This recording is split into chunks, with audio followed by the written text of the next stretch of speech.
The forecast from the American Standard Cooling Weather Center. You got some possibility of some showers late this morning or early this afternoon. A high of 77. We dip down into the mid-50s overnight.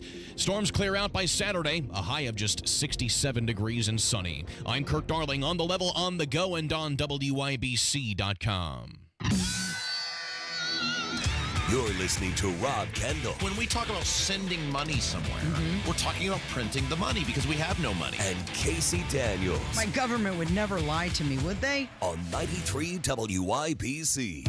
Well, good morning. It is Friday, September 6th. It's 6 minutes after 9. It's Kendall and Casey on 93 WYBC. Coming up at 11 o'clock this morning, we're going to be talking with Kevin Wilson. And this is just a fascinating story that he's going to share with us. Not just 92 counties across the great state of Indiana. He's on his quest to finish up visiting every city and or town in the entire state. And not just visiting, talking to someone. Right. And this is, he started this. This is the most Indiana story ever.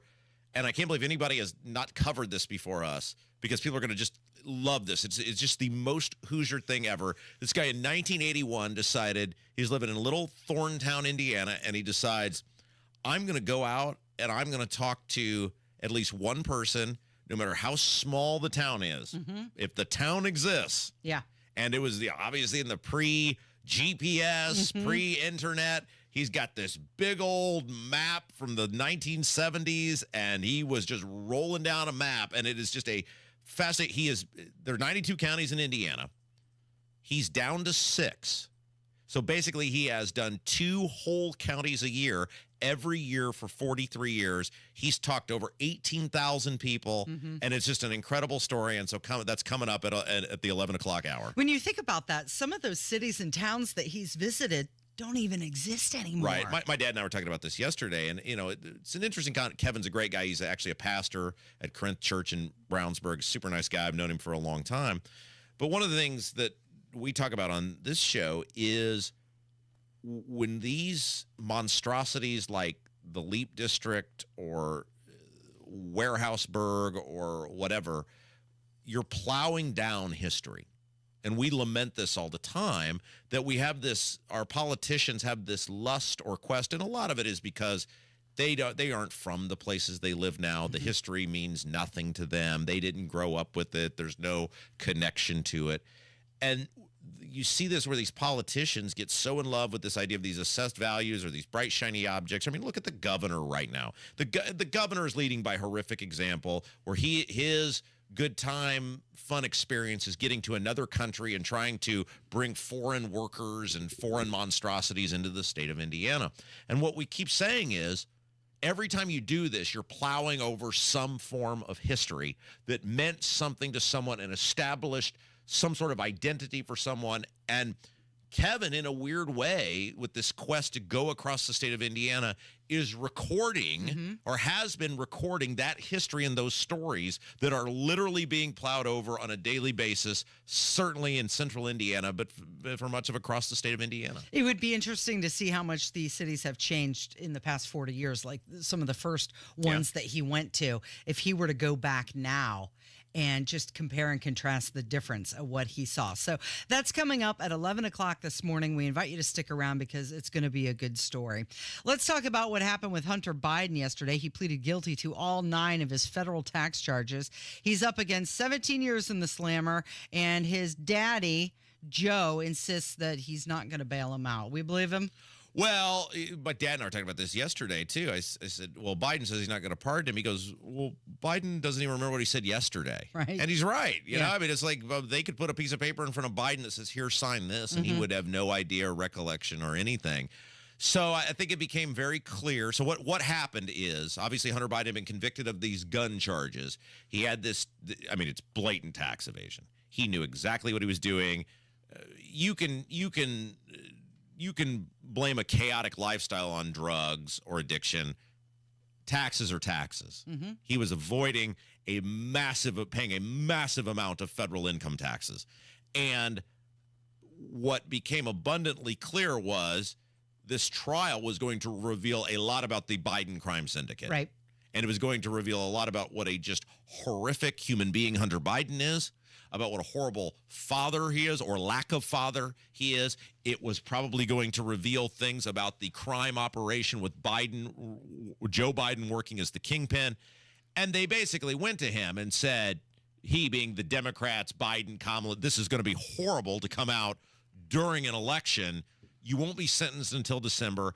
Obviously, if Kamala wins, she will pardon him. So she'll see, Biden didn't even pardon his own kid. He's not going to be sentenced on the gun charge until November. So any amount of prison time he would do if Kamala wins would be minimal.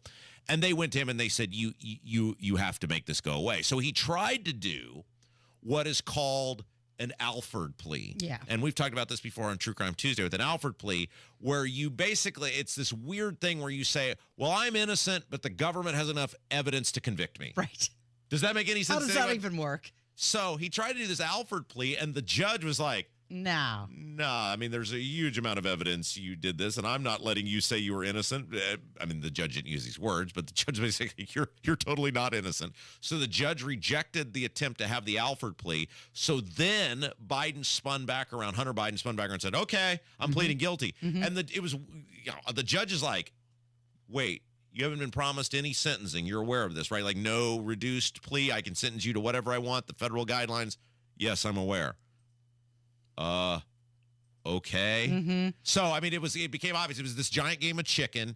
He blinked because they said, you cannot reveal what is going to come out about Joe Biden. And so now you just got to take one for the team, Palsky. Pretty much. They're throwing him under the bus. He's the sacrificial lamb for the Biden family. He said that he didn't want to create any more anguish for his family. Oh, please. And when it became clear to me that the same prosecutors were focused not on justice, but on dehumanizing me for my actions. Victim card, $1.4 million in back taxes is what he That's what had. we know about. Exactly what we know about. What became clear to him was not that they were trying to dehumanize him. It became clear to him that they were going to connect the dots of all of your ill-begotten gains. Right. And there's a difference between saying, look, I mean, they can come after you for anything, right? I mean, as it relates to income tax evasion. But if you file generally normal people, if you file your federal income tax return and you do it in what is perceived as good faith and you make some sort of accounting error, your accountant, and there's a dispute and they'll sort it out, right? Like they're not trying to throw you in prison. He just didn't file. Like he didn't pay. Like he deliberately avoided paying. And I think when he knew he was done in, because the defense tried to say, well, he paid it later. He paid it in arrears. Once all this came out, he was like, oh, I'll pay it. And the government was like, nah, this isn't how this works, right? Like you didn't pay it. Multiple times you didn't pay it or pay what you should. You knew what you were doing. You were being deliberately deceptive. And when the judge ruled the jury could not hear he paid the money back, that's when they were like, we're done here. So don't kid yourself, though. Hunter Biden was the conduit to Joe Biden's pay for play scheme, pay for access scheme. And he is pleading guilty, not because he's remorseful, not because the government's out to get him, not because it's a witch hunt. He's pleading guilty because he is guilty. He knew what he was doing.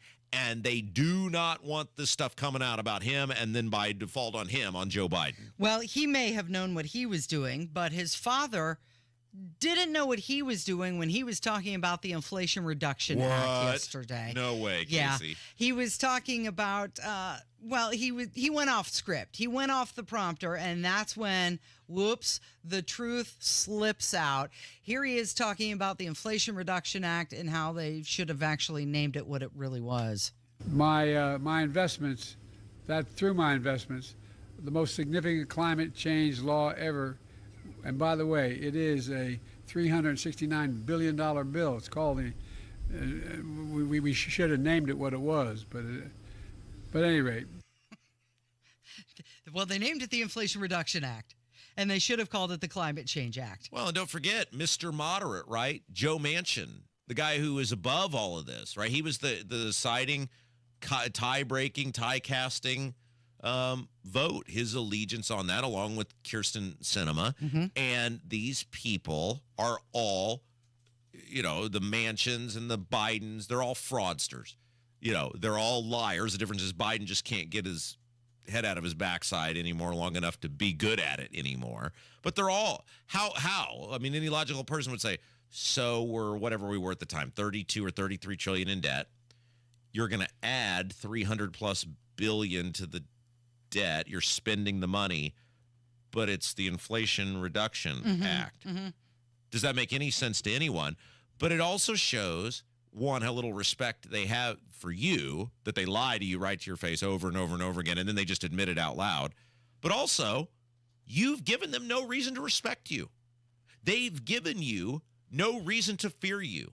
You've given them no reason to worry about doing this stuff over and over and over and over and over again. Say whatever you want about this show.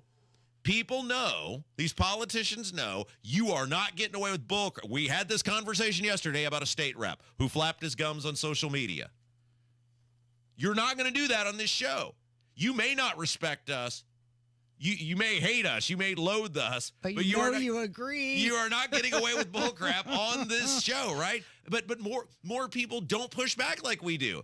They don't respect you. They're spitting on you. They're laughing at you. They treat you like garbage because that's all you've demanded. It's no different than a relationship. And the worst part is, you don't even know. Is Joe Biden just even too cooked to realize that he made the slip up, that he's admitting to everybody? He's saying the quiet part out loud. Does he even know that he did that? No. And if he's willing to lie on that level, of course he's lying about the Hunter Biden thing. You want to bet come December, you know what? The pardon paperwork is probably already filled out. There's no way Hunter just Biden needs a little signature. There's no way Hunter Biden is going to do any sort of significant time in prison whatsoever. It is Kendall and Casey. It's 93 WIBC. Tony Katz. We assume that you have one of those kind of soaking tubs. Oh, you're talking about like up at the Coco Motel. The Kokomo there. The Coco Motel? Yeah. Please tell me there's a real place called the Coco Motel. There is, yeah. I don't know if it's still there or not, but it used to be. How was I not notified? How have you not stayed there? The Coco Motel? Yeah. Do you ever wonder how we're still on the air? No. Tony Katz, mornings 6 to 9 on 93 WIBC and WIBC.com. Transform your home with Galaxy Concrete Coatings. Say goodbye to cracked, stained floors and hello to durable, stunning surfaces that last. Their cutting-edge technology ensures a beautiful finish every time, and you get to pick out from their many colors. Upgrade your home today like I did. Galaxy Concrete Coatings. They're for garage floors, driveways, pool decks, and patios. They come with a lifetime warranty and one-day professional installation. Call now for a free estimate. 877-417-0635. They're also online at galaxyconcretecoatings.com. When you have a stuffy nose, life can be a bit unpleasant. Some live every day with a stuffy nose, and that can make life downright miserable. I'm Dr. Madan Kandula with Advent, where we are committed to eliminating your nasal breathing problems with simple in-office procedures like balloon sinuplasty, which requires no surgical cuts, little to no downtime, and can have you breathing better in less than 30 minutes. At Advent, we understand your inability to breathe freely limits your quality of life, and that's why we continue to pioneer the most advanced in-office procedures that have made our practice a global destination for those seeking to live their highest quality of life. Visit AdventKnows.com to see if you're a candidate for the balloon sinuplasty procedure, because Advent knows when you breathe well, you live better. Breathe well with simple solutions. Breathe well with simple solutions. AdventKnows.com. Results may vary. JMV here from Miss M's Home and Garden, and now is the time to shop as their nursery lot is filling up for the fall. New container trees and shrubs are arriving weekly. The greenhouse is stocked with great perennials, fall annuals, mums, and more. Shop and save on great things like pottery, now 50% off, and it's a great time to get those campfire chairs, 20% off all patio furniture. You can't beat these deals. Miss M's Home and Garden, State Road 135 south of Wyland Road in Bargersville. MissM'sHomeandGarden.com. You might wonder, John Legend, how do you keep your voice sounding so legendary? Honey. And how do I keep my protection against COVID-19 up to date? With a COVID shot this season, designed for recent variants. You can get your COVID-19 shot when getting your flu shot if you're due for both, as recommended by the CDC. The fresher, the better. Ask your healthcare provider about getting this season's COVID-19 shot when getting your flu shot. Sponsored by Pfizer. The deals and specials are sizzling hot. It's the Central Indiana Gun and Knife Show this Saturday and Sunday at the Monroe County Fairgrounds in Bloomington. The best dealers in the region will be at the Central Indiana Gun and Knife Show. Just $6 for adults. Kids 12 and under get in free. Must be 18 or accompanied by an adult. Buy, sell, trade. This Saturday, 9 a.m. to 5 p.m. and Sunday, 9 a.m. to 3 p.m. at the Monroe County Fairgrounds in Bloomington. For more info, visit centralindianagunshows.com. Go where the pros go. Drexel Interiors for 1951 cabinetry. Visit Drexel's Kitchen and Bath Design Centers at 146th and River Road, North Shadeland, or drexelin.com. It's not too late to get the backyard of your dreams this year. Expand your living space with an Indy Decorative Concrete patio. Indy Decorative Concrete, the patio experts. Big enough to service, small enough to care. Been smiling lately, thinking about the good things to come. He said it was a good run, but we got to shut it down. Tom Brady talking about Bill Belichick. He said, all right, guys, party's over. Bill is here. And although he was very dismissive of social media when he was the head coach of the Patriots, he even refused to learn the names or the nicknames of people's platforms. He's now on Instagram himself. Well, you've seen this. You're seeing this, obviously, with Belichick. You're seeing it to some extent with Saban, Nick Saban, who was the coach at Alabama, where these two legendary coaches both decided to retire. Well, Belichick went kind of by force, but they're out of football for a first time in a very long time. And Saban has gone to television, Belichick doing the same thing with the NFL.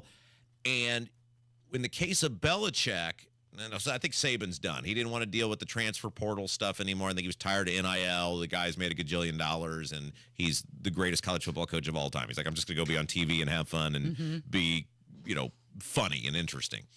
But in the case of Belichick, he still really wants to coach again. He wants Don Shula's all-time wins record, and he probably needs 2 decent seasons in order to eclipse Don Shula. So he's got to get back into coaching. And one of the things that Belichick found in the offseason, if you believe the reports, was you're loathed by people. You're highly unlikable.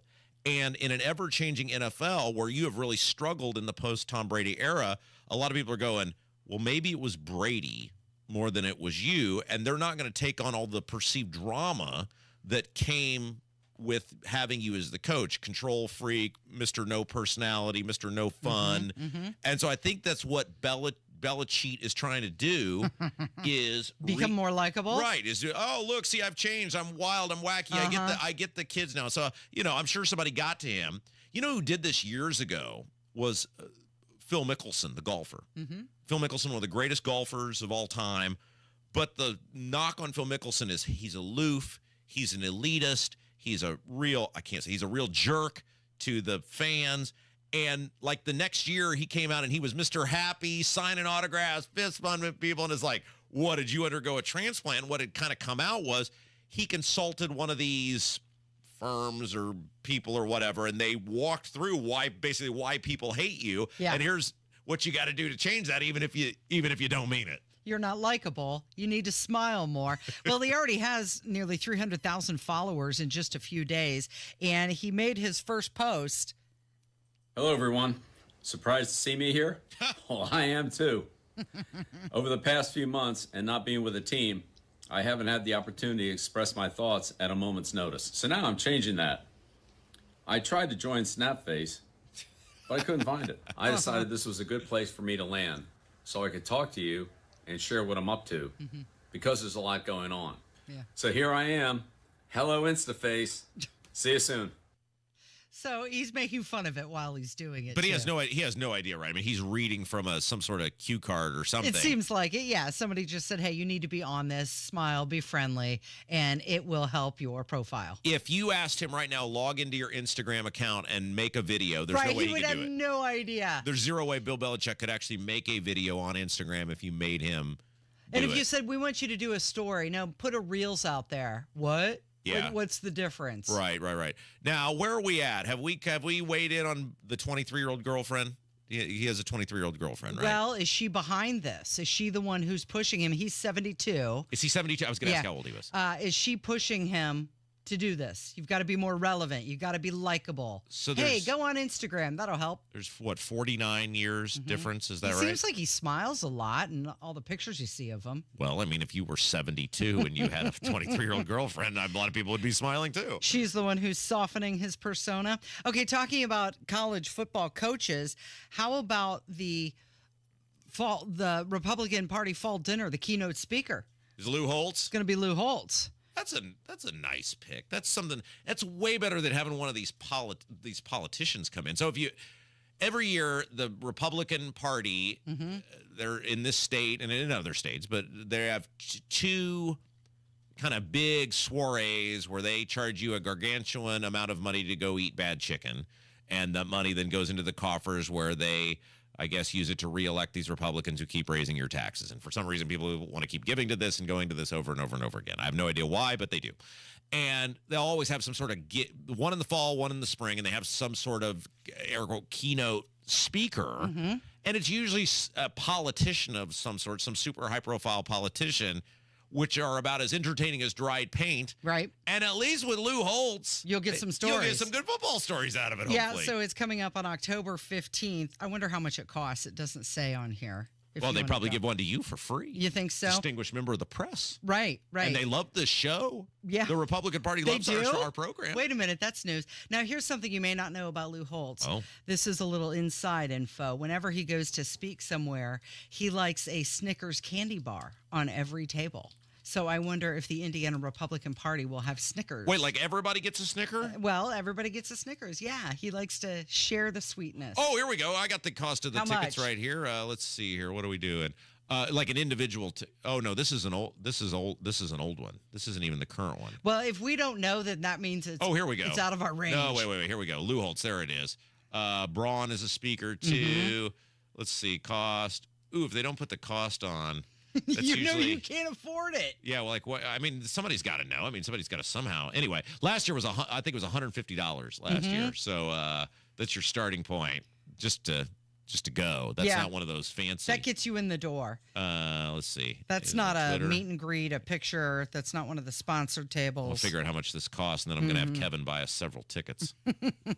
You'll get invited for free. Oh, they just want to have you in the room. Absolutely. We've got the news on the way from 93 WIBC.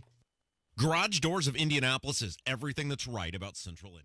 They've been locally family-owned for 50 years, helping our local economy remain strong by employing 70 families. Garage Doors of Indianapolis is proud to do business right here in the great state of Indiana. They're a conservative-minded company that shares our values and stands by their products and services. You can call Garage Doors of Indianapolis today for service today. 875-4577, 875-4577, or visit doorstoday.com.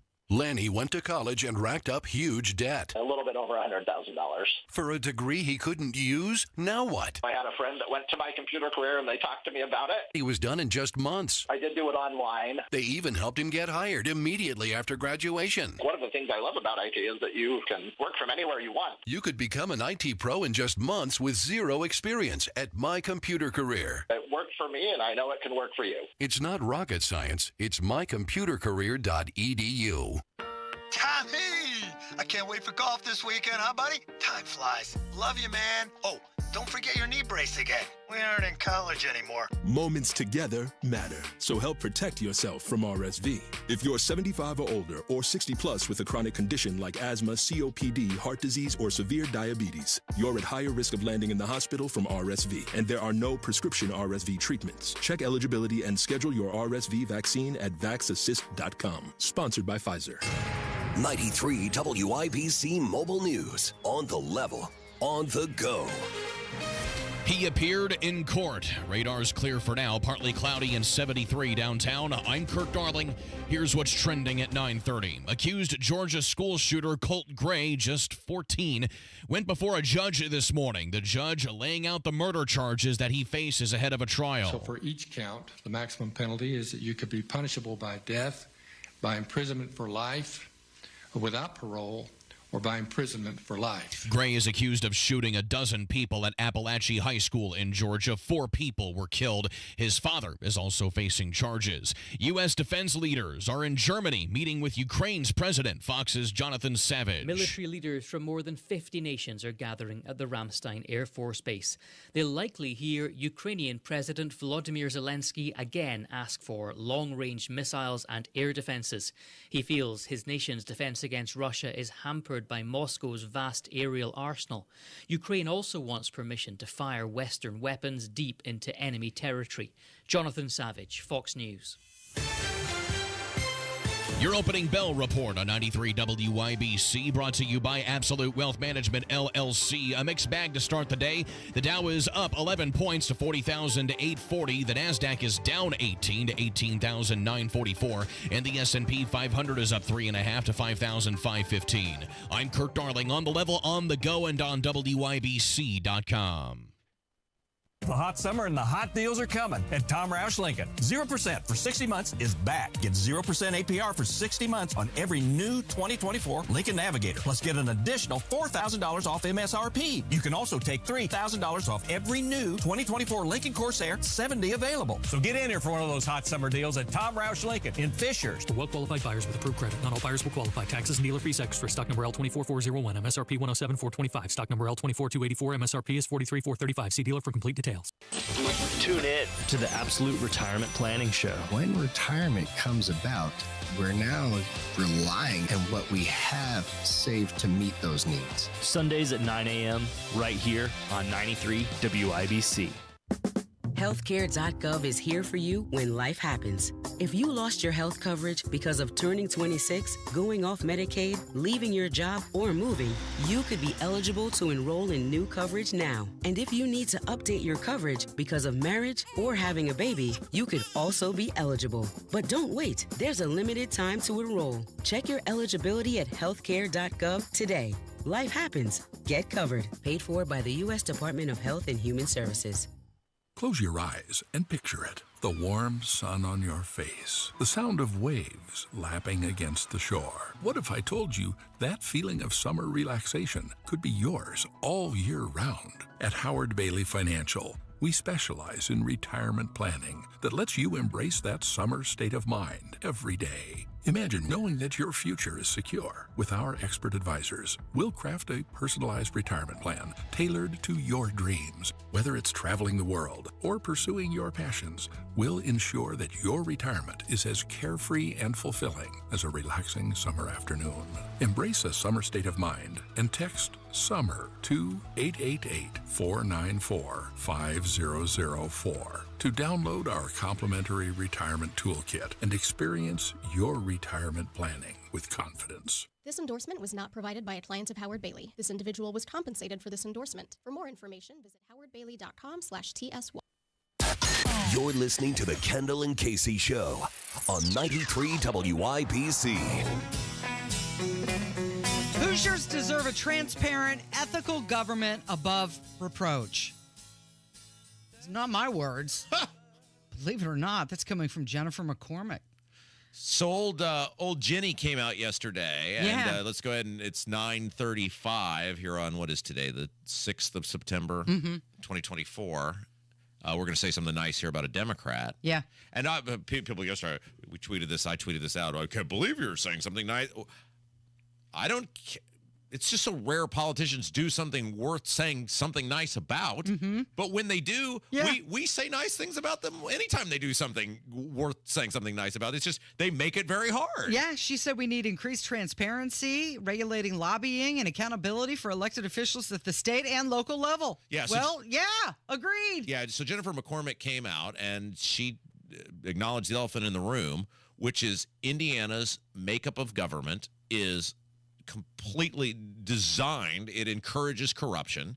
It is essentially, for the most part, the Wild West with very few actual meaningful guardrails, and it creates this basically revolving door between politician, lobbyist, and then the influencer then by which you have, and how this essentially circular firing squad on the taxpayer. And she's absolutely right that we need a new robust set of restrictions on how these elected people are governed, starting with, and again, full credit to her, because I don't hear Braun talking about this at all, and I really haven't even heard Rainwater talk about it, which is getting rid of any gifts whatsoever that a lobbyist can give to a lawmaker. There is zero reason that a lawmaker should be having meals bought for them, drinks bought for them, tickets to athletic contests. According to a report, last year, lobbyists spent $1 million on stuff like that, entertaining lawmakers last year, including Pacers tickets. Well, let's talk about meals. Let's talk about that for a second, because I had a conversation. This was last year with a pretty high-profile lobbyist, and we were talking, offline about this. And he said, "It is amazing to me." Now, this is a lobbyist saying this. It is amazing to me how brazen these lawmakers have become, because it used to be this stuff would happen, but they didn't flaunt it. And he said, now, if you watch a Pacers game or you watch a Colts game, you will see these lawmakers sitting like courtside, and they'll be sitting with these other, lobbyists, and they don't even care anymore. They don't fear anything. This is the problem with the one-party rule stuff, is these Republicans it's exactly why they pass the legislation they do. It's why they say the things they do out loud. They don't fear you. And they're like, well, what are you going to do about it? You're not going to do anything about it. And she is right. She being Jennifer McCormick. There's no reason for a lawmaker to be having dinner bought for them, drinks bought for them, tickets to athletic events. If the job of the lobbyist, because lobbyists is always like, well, my job is to educate the lawmaker on issues they don't know things about. There's some validity to that. Then educate them in the State House, in their taxpayer-funded office, in the State House. Go in there and educate them. This is legalized vote buying. It's exactly what's going on. It's influencing through giving them stuff. Right. And she's right. They need to cut the crap. They don't need to be educated courtside. Well, here is Jennifer McCormick. This plan, our common sense ethics plan, is a reflection of there is no higher priority in the state of Indiana, that we have a government, I would also say state and local and federal, that we can trust.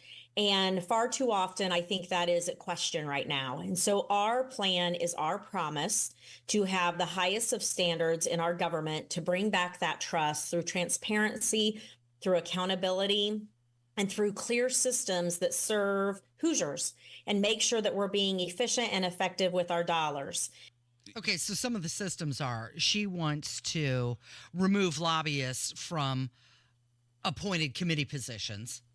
Right, like the influence and political parties, because you've got a huge influence there. The other thing that she wants to do, which is very good and should happen immediately, is restoring the teeth to the public access counselor. The Republican Party deliberately stripped the power of the public access counselor, which is the watchdog for the taxpayers on the government, because they didn't like rulings that the public access counselor, who is supposed to be independent, was coming down with. Luke Britt, the public access counselor. And so they basically gutted the ability of the public access counselor and any teeth that existed for the public access counselor to have influence over trying to hold lawmakers accountable. You and I were talking about this during the break, and Kev was getting in on this too. With Jennifer McCormick, it is a shame that she is such a radical maniac on some really unforgivable things.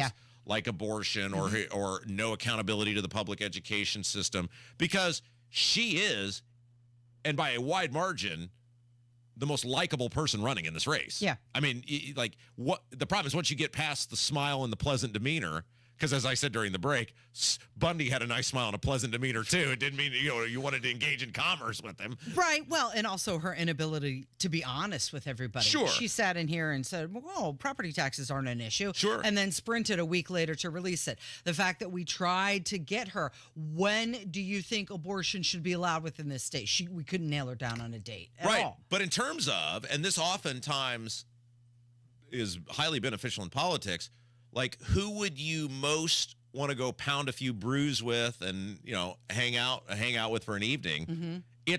She comes off as definitely like the most fun of the group, but she's a complete maniac. And that's also not necessarily what you need running your state. No. But I'm that's somebody, you want to go hang out with, but not running your state. The problem with her proposal, though, is getting buy-in from the legislators, Rob, because they're the ones who benefit from it. Of course, they're not going to. They're not going to change it. But one thing I would say, and politics is fascinating, which is there's so many people that are so sick of the Republican crap in this state, especially with the taxes and the spending, that there was such a lane for her to fill if she'd have come out, because she didn't have any primary competition. So what does she fear her base for?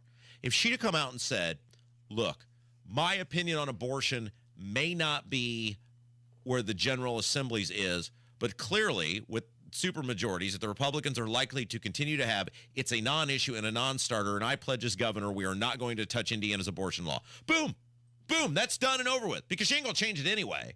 If she just said, look, I am a public education advocate, but I also recognize that the public education system is failing, and while I believe in a robust public education system, I also believe competition will make them better, and so I'm going to support the General Assembly in terms of striving to make the public education system better. Hey, now she's diffused that. Like, I'm diffusing the issues for her live on the air, that if she'd have done these things, now she's in the ball game. But she is so radical that she can't even lie about it well, and so you can't get past her extremism when she has good ideas like these that desperately need to be implemented. Well, and it sounds nice. Ethics plan. That's a nice wrapped up attack of the Republican supermajority. Sure. Here in the state of Indiana. Yeah. I mean, that's what that is. I'm telling you, if I were running for governor and unlike Rainwater, I had been responsible and raised money as a third-party candidate, I would be exploiting the hell out of this. Yeah. I mean, what was that game at Showbiz? You ever go to Showbiz Pizza? No. Did they have those where you were at Kev? You're probably too young for. They're Chuck E. Cheese now. But it used to be called Showbiz Pizza when I was a kid. I was always like a Chuck Whack-A-Mole? E. Cheese guy. What? Whack-A-Mole? Yeah, Whack-A-Mole, where the thing comes up and you hit it. That would be me if I were running against the Republicans, because I would have raised the money to be effectively running a campaign against them. And there are so many areas where you could just play Whack-A-Mole with these people because they're corrupt, they're anti-transparent, they hate the taxpayer. The Republican Party hates the taxpayer, and this woman had she raised enough money that she could get her message out there, not to the extent Braun will, but she raised enough money that if she weren't so wed to the radicalism, she might have a lane to be the governor, but that ship has sailed. She'd put a bigger dent in there. Do you want to talk about the tweet that Jim Irsay sent out yesterday? Yeah, let's go. Should we take a break? You want to do that? I need a chance to. You need a minute? Reset the system before we do that. Okay. It's Kendall and Casey on 93 WIBC. Coming up on Tony Katz today, the jobs numbers are in. How will the market respond? And why is the press insistent on trying to make J.D. Vance something he's not? That's after the news at noon on 93 WIBC. The best tailgates before the Colts games are back, presented by Real Alternatives.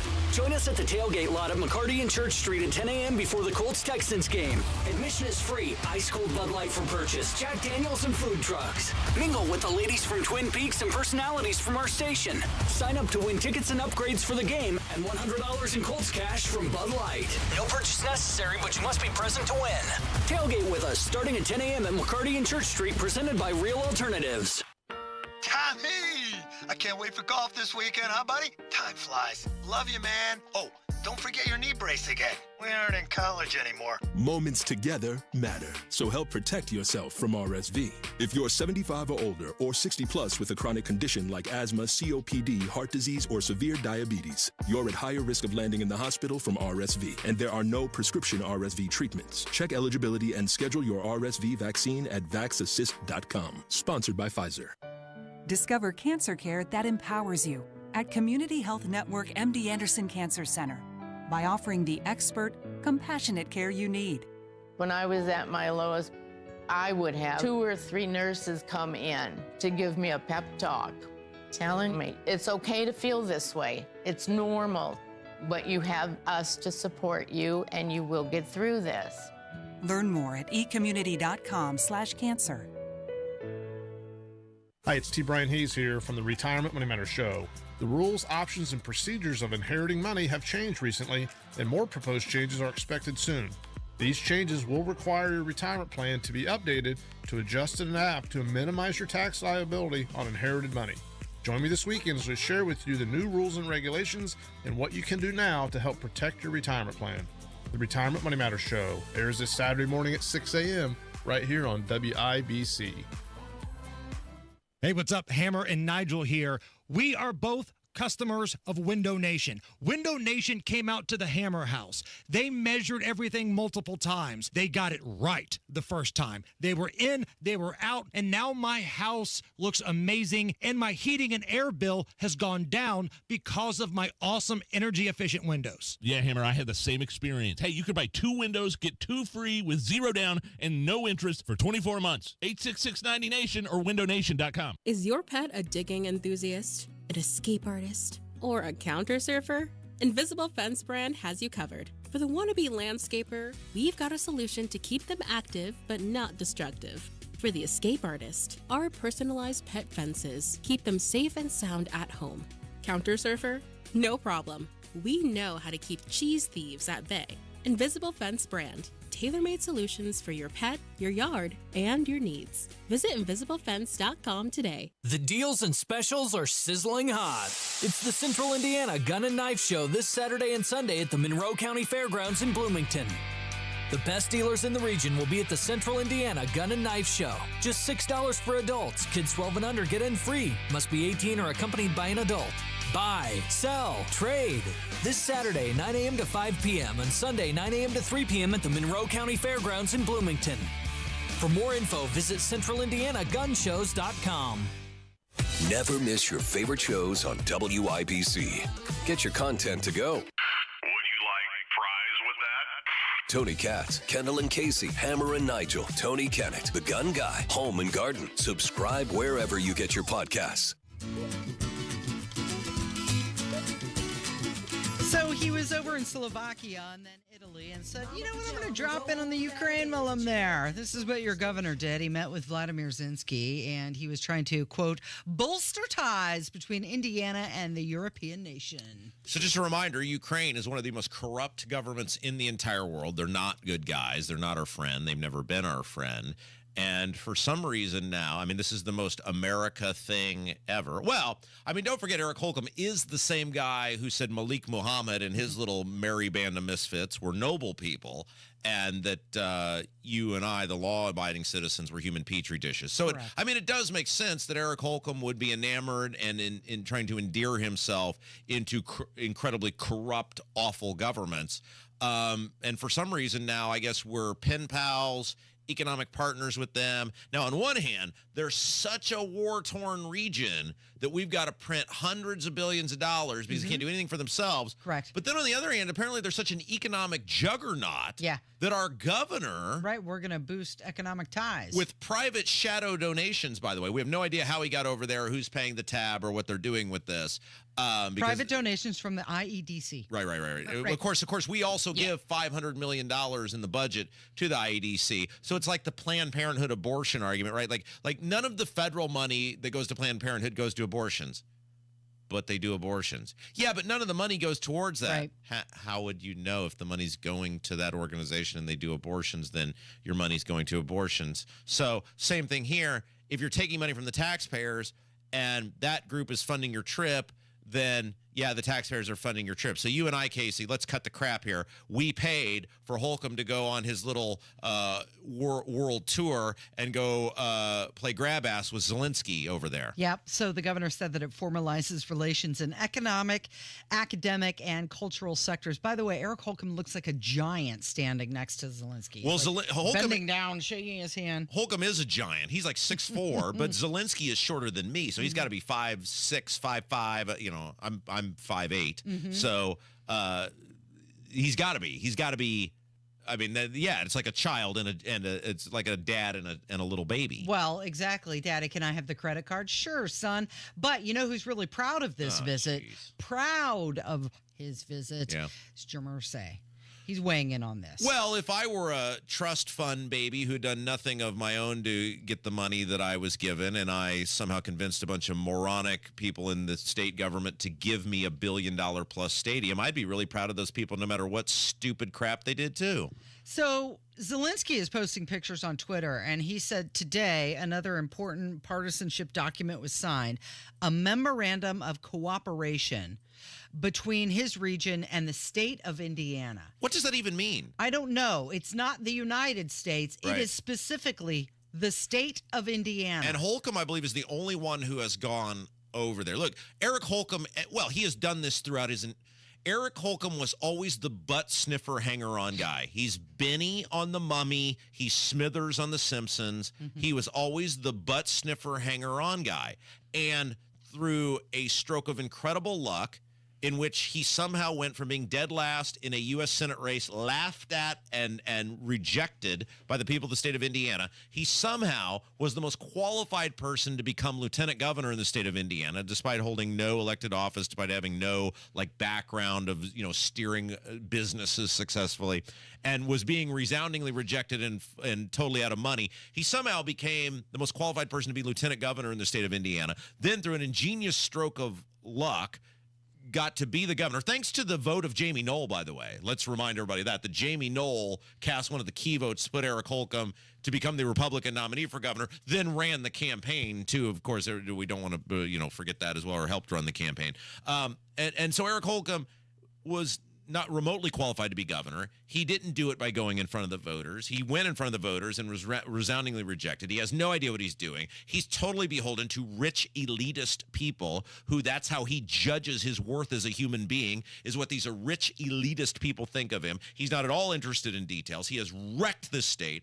History will view his time as governor as an absolute tragedy for what he has done to the state, what he's done to the taxpayers, and the fact, again, that he's more interested in playing grab ass with Zelensky than figuring out things like property taxes or holding the city of Indianapolis accountable, or hell, even defending the city of Indianapolis like he didn't do during the riots. That is the lasting legacy of Eric Holcomb. The lasting legacy of Eric Holcomb is he's more interested in playing grab ass with Zelensky than helping you. So Zelensky said, I thank Indiana Governor Eric Holcomb for his comprehensive support of Ukraine. So his support, but also the state of Indiana's support. And why aren't any Republican lawmakers saying something about this? Why haven't any Republican lawmakers said a damn word about all the crap that Holcomb's pulled? Eric Holcomb, whether it was the mask mandates, the shutdowns, the business closures, the tax increases, the meeting with domestic terrorists, all of this stuff, Casey, through all of it, other than, who are the two? Jacob and Nicely.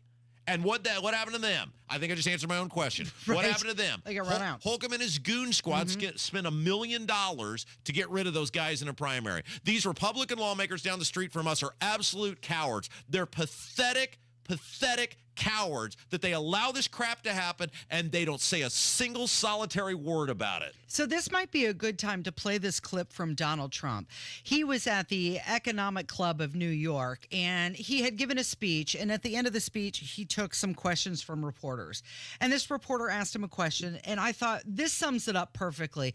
Trump should make an ad campaign out of this, because this, to me, is what many Americans are feeling and what they want. Here is Donald Trump's answer. Make this into an incredible country that can afford to take care of its people, and then we'll worry about the rest of the world. Let's help other people, but we're going to take care of our country first. This is about America first. It's about make America great again. We have to do it because right now we're a failing nation. So we'll there take he care is. of it. He nailed it. This is an incredible country. Let's take care of our people first and then worry about the rest of the world. But, I mean, think of this. Look, Jim Irsay's an idiot. And think of all the stupid things Jim Irsay has said and done in his life. And the fact that guy is a billionaire because he inherited a team from his daddy and then held a city basically hostage to get $1 billion stadium. But, I mean, this guy is like, it's a big chuckle love fest. I mean, I guess in terms of the amount of money Holcomb probably wasted going to see Zelensky, it pales in comparison to the amount of money the city has now wasted between the Hoosier Dome and Lucas Oil Stadium on Jim Irsay and his old man having, free places to play for their football team so they can, enhance their net worth, and he can get whatever it is, 40% of everything that takes place in Lucas Oil Stadium that's not a Colts related. I mean, it is just one elitist back patting another elitist on the back. And the thing that Holcomb and Irsay both have in common is neither one of them earned it. They inherited it from being a butt sniffer, hanger-on guy.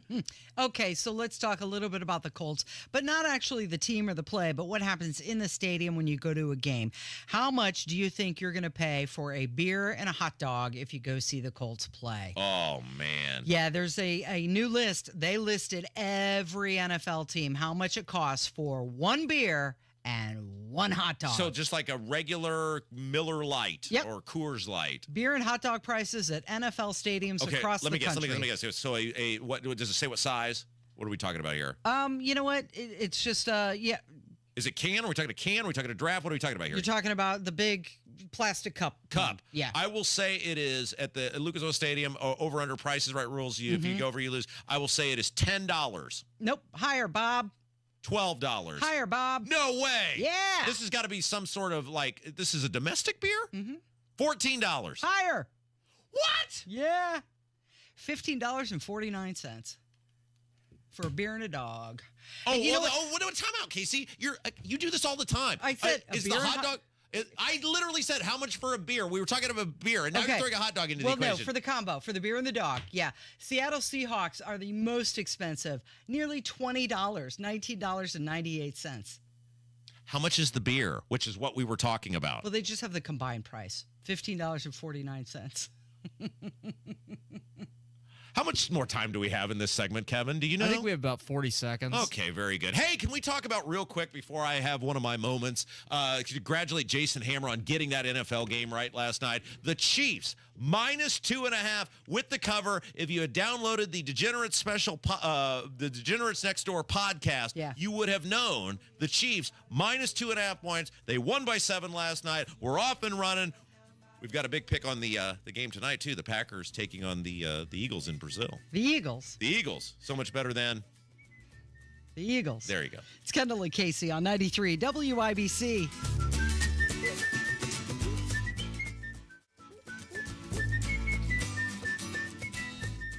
Hot summer and the hot deals are coming at Tom Roush Lincoln. 0% for 60 months is back. Get 0% APR for 60 months on every new 2024 Lincoln Navigator. Plus get an additional $4,000 off MSRP. You can also take $3,000 off every new 2024 Lincoln Corsair 70 available. So get in here for one of those hot summer deals at Tom Roush Lincoln in Fishers. For well-qualified buyers with approved credit. Not all buyers will qualify. Taxes and dealer fees extra. Stock number L24401. MSRP 107,425. Stock number L24284. MSRP is 43,435. See dealer for complete details. Denny Smith here for Sundown Gardens. Now's the time to shop as their nursery lot is filling up for the fall. New container trees and shrubs are arriving weekly. The greenhouse is stocked with great perennials, fall annuals, mums, and more. Come shop and save on great things like pottery, now 50% off. Sundown wants to help you get your landscaping right for next spring. Take advantage of this season to help plants get established before winter. Sundown Gardens at 186th Street and Spring Mill Road in Westfield. SundownGardens.com. Wesley Financial Group is not a law firm. Do you find yourself stuck in a timeshare? Get the real facts about the timeshare industry and your options for cancellation. Chuck McDowell, founder of Wesley Financial Group, has put together a free information guide that reveals the secrets the timeshare industry doesn't want you to know, including the 5 ways to get rid of your timeshare. Call now and get this timeshare information guide absolutely free. Call 800-919-3200. 800-919-3200. 800-919-3200. Royal Spa hot tubs are simply better. Come into any of our locations and make the salesperson prove the superiority of the Royal Spa product. Royal Spa. Don't stress about plumbing repairs. Call LD Smith for honest advice and a free second opinion on any estimate. LD Smith Plumbing. A dirty, stinking honest. It takes everyone in the community working together to create a brighter future. Give, advocate, volunteer, Live United. Visit liveunited.org to learn how you can help. Coming up in 2 minutes, what firefighters had to deal with on the West Side Thursday, plus Sasha Nixon reports on more sexual harassment drama at the City-County building. I'm Kurt Darling. That and more coming up from the Technology Recyclers Studios after Fox News. You're listening to 93 WIBC, WIBC HD1 Indianapolis. It's 10 o'clock. A boy and his father in court in Georgia. I'm Dave Anthony, Fox News, both in separate charges and separate hearings in Wednesday's shooting at Appalachia High School. Left 2 students and 2 teachers dead. You're currently charged with 2 counts of felony murder in the second degree. The judge reading the counts to Colin Gray, who was looking down, rocking nervously back and forth in his chair. His son is the accused gunman. You're charged with 4 counts of felony involuntary manslaughter.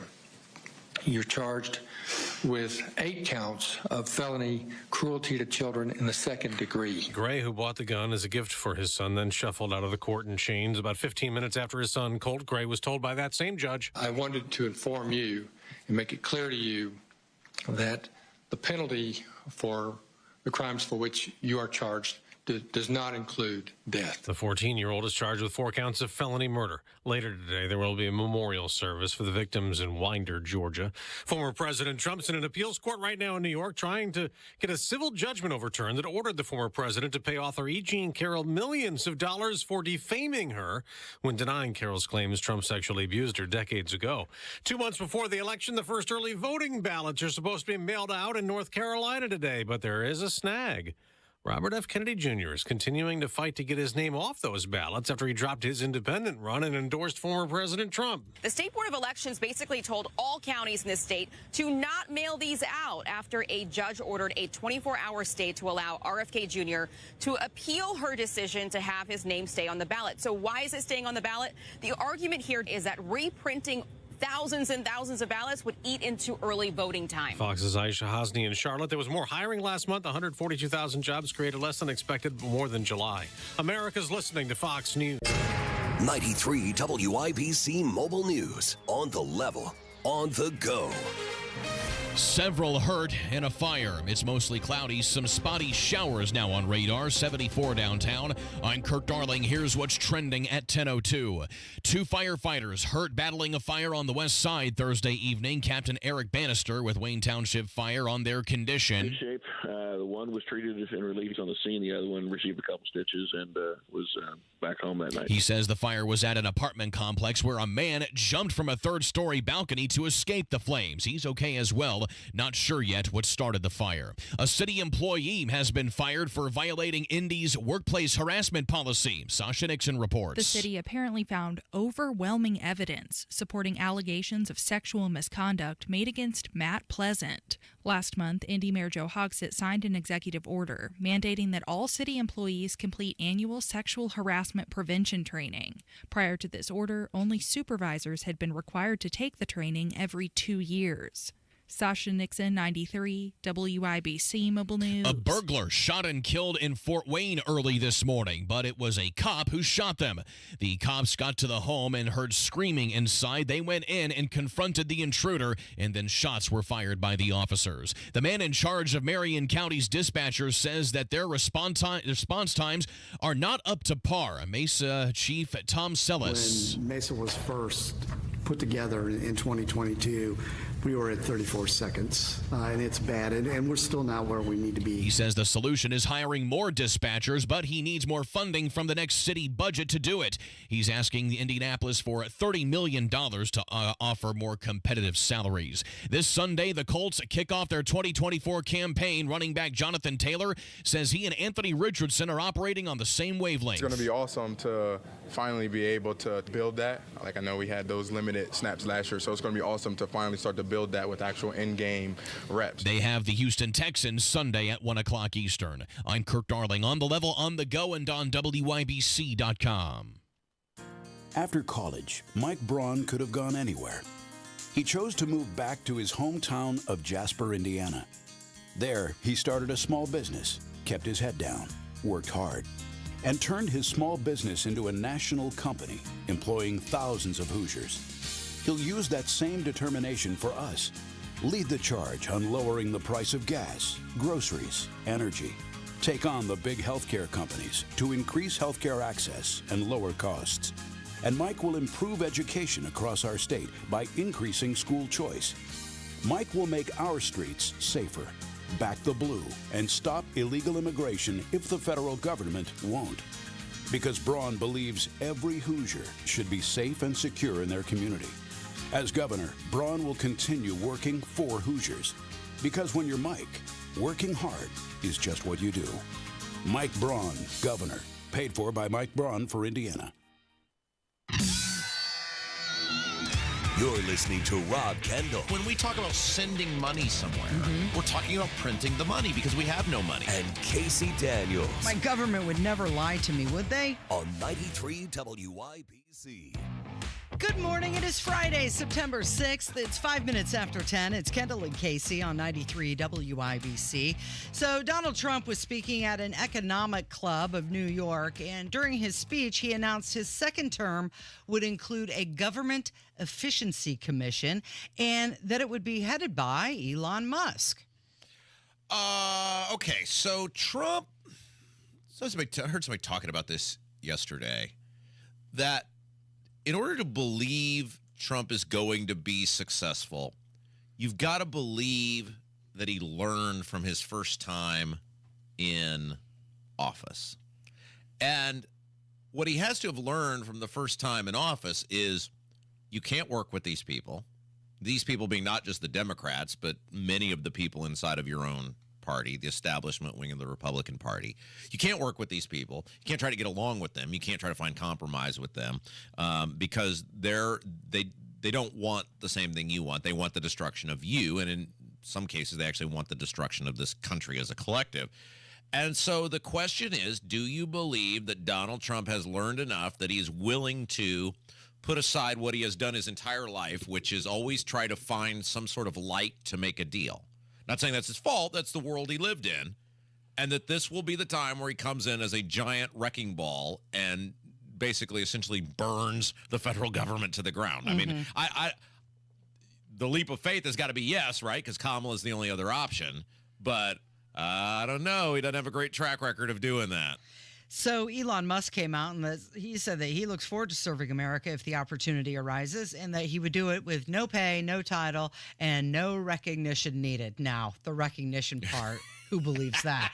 He'll be all over X saying, look what I did. I'm just here for the people. The no pay, the no title, possibly. Oh, bull, right? I mean, nobody believes that. But look, I don't care how they get it done, right? But the bottom line is Trump made a lot of mistakes in his first term, and a lot of those mistakes were surrounding himself because he took the advice of people like Mike Pence, who did not share his vision, who quite frankly did not want him to succeed, and were more interested in defending the status quo and the establishment than they were actually reforming government to benefit the American people. So here's Donald Trump announcing the Government Efficiency Commission.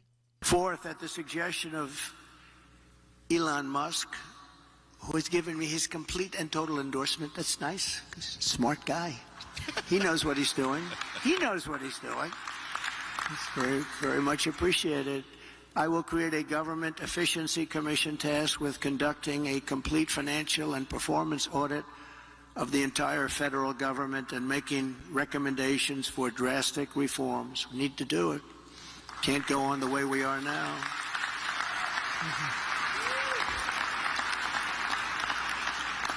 And Elon, because he's not very busy, has agreed to head that task force. Be interesting. If he has the time, that'd be a good one to do it. So that's interesting he brings up if he has the time, because, of course, Musk has Tesla and SpaceX and Starlink and X. So what do his stakeholders think of this? Now he's off doing this other thing for free with no title. Well, I do wonder in like the modern world, how much juice does an Elon Musk actually have in terms of his ability to sway other people? Like, clearly he's built these companies that are juggernauts. He's made a ton of money, etc. He's very influential in the business world. But how much juice with the regular people? Like, do regular people say, well, Elon Musk, I'm kind of on the fence, but Elon Musk is for Trump, so I'm going to be for Trump too. How much power and influence does an Elon Musk actually have in terms of moving the needle in the elections? Well, I would think a little bit, because if you have to consider, he's a pretty smart fella. Right. He's a smart guy. He's built a business empire.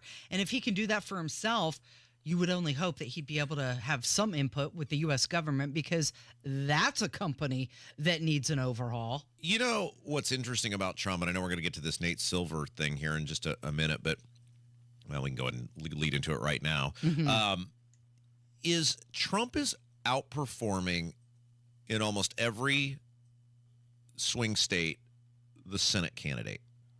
And that's super interesting. Like, if you look at these states that he's leading, which he's leading a lot of the swing states, some by more than others, but he's outperforming the Senate candidate because, it's like, well, the Republicans are going to win West Virginia and they're probably going to win Montana, and that'll be 51, so that'll get them the majority. But in Michigan or Nevada, Arizona, the Senate candidate down ballot is underperforming Donald Trump.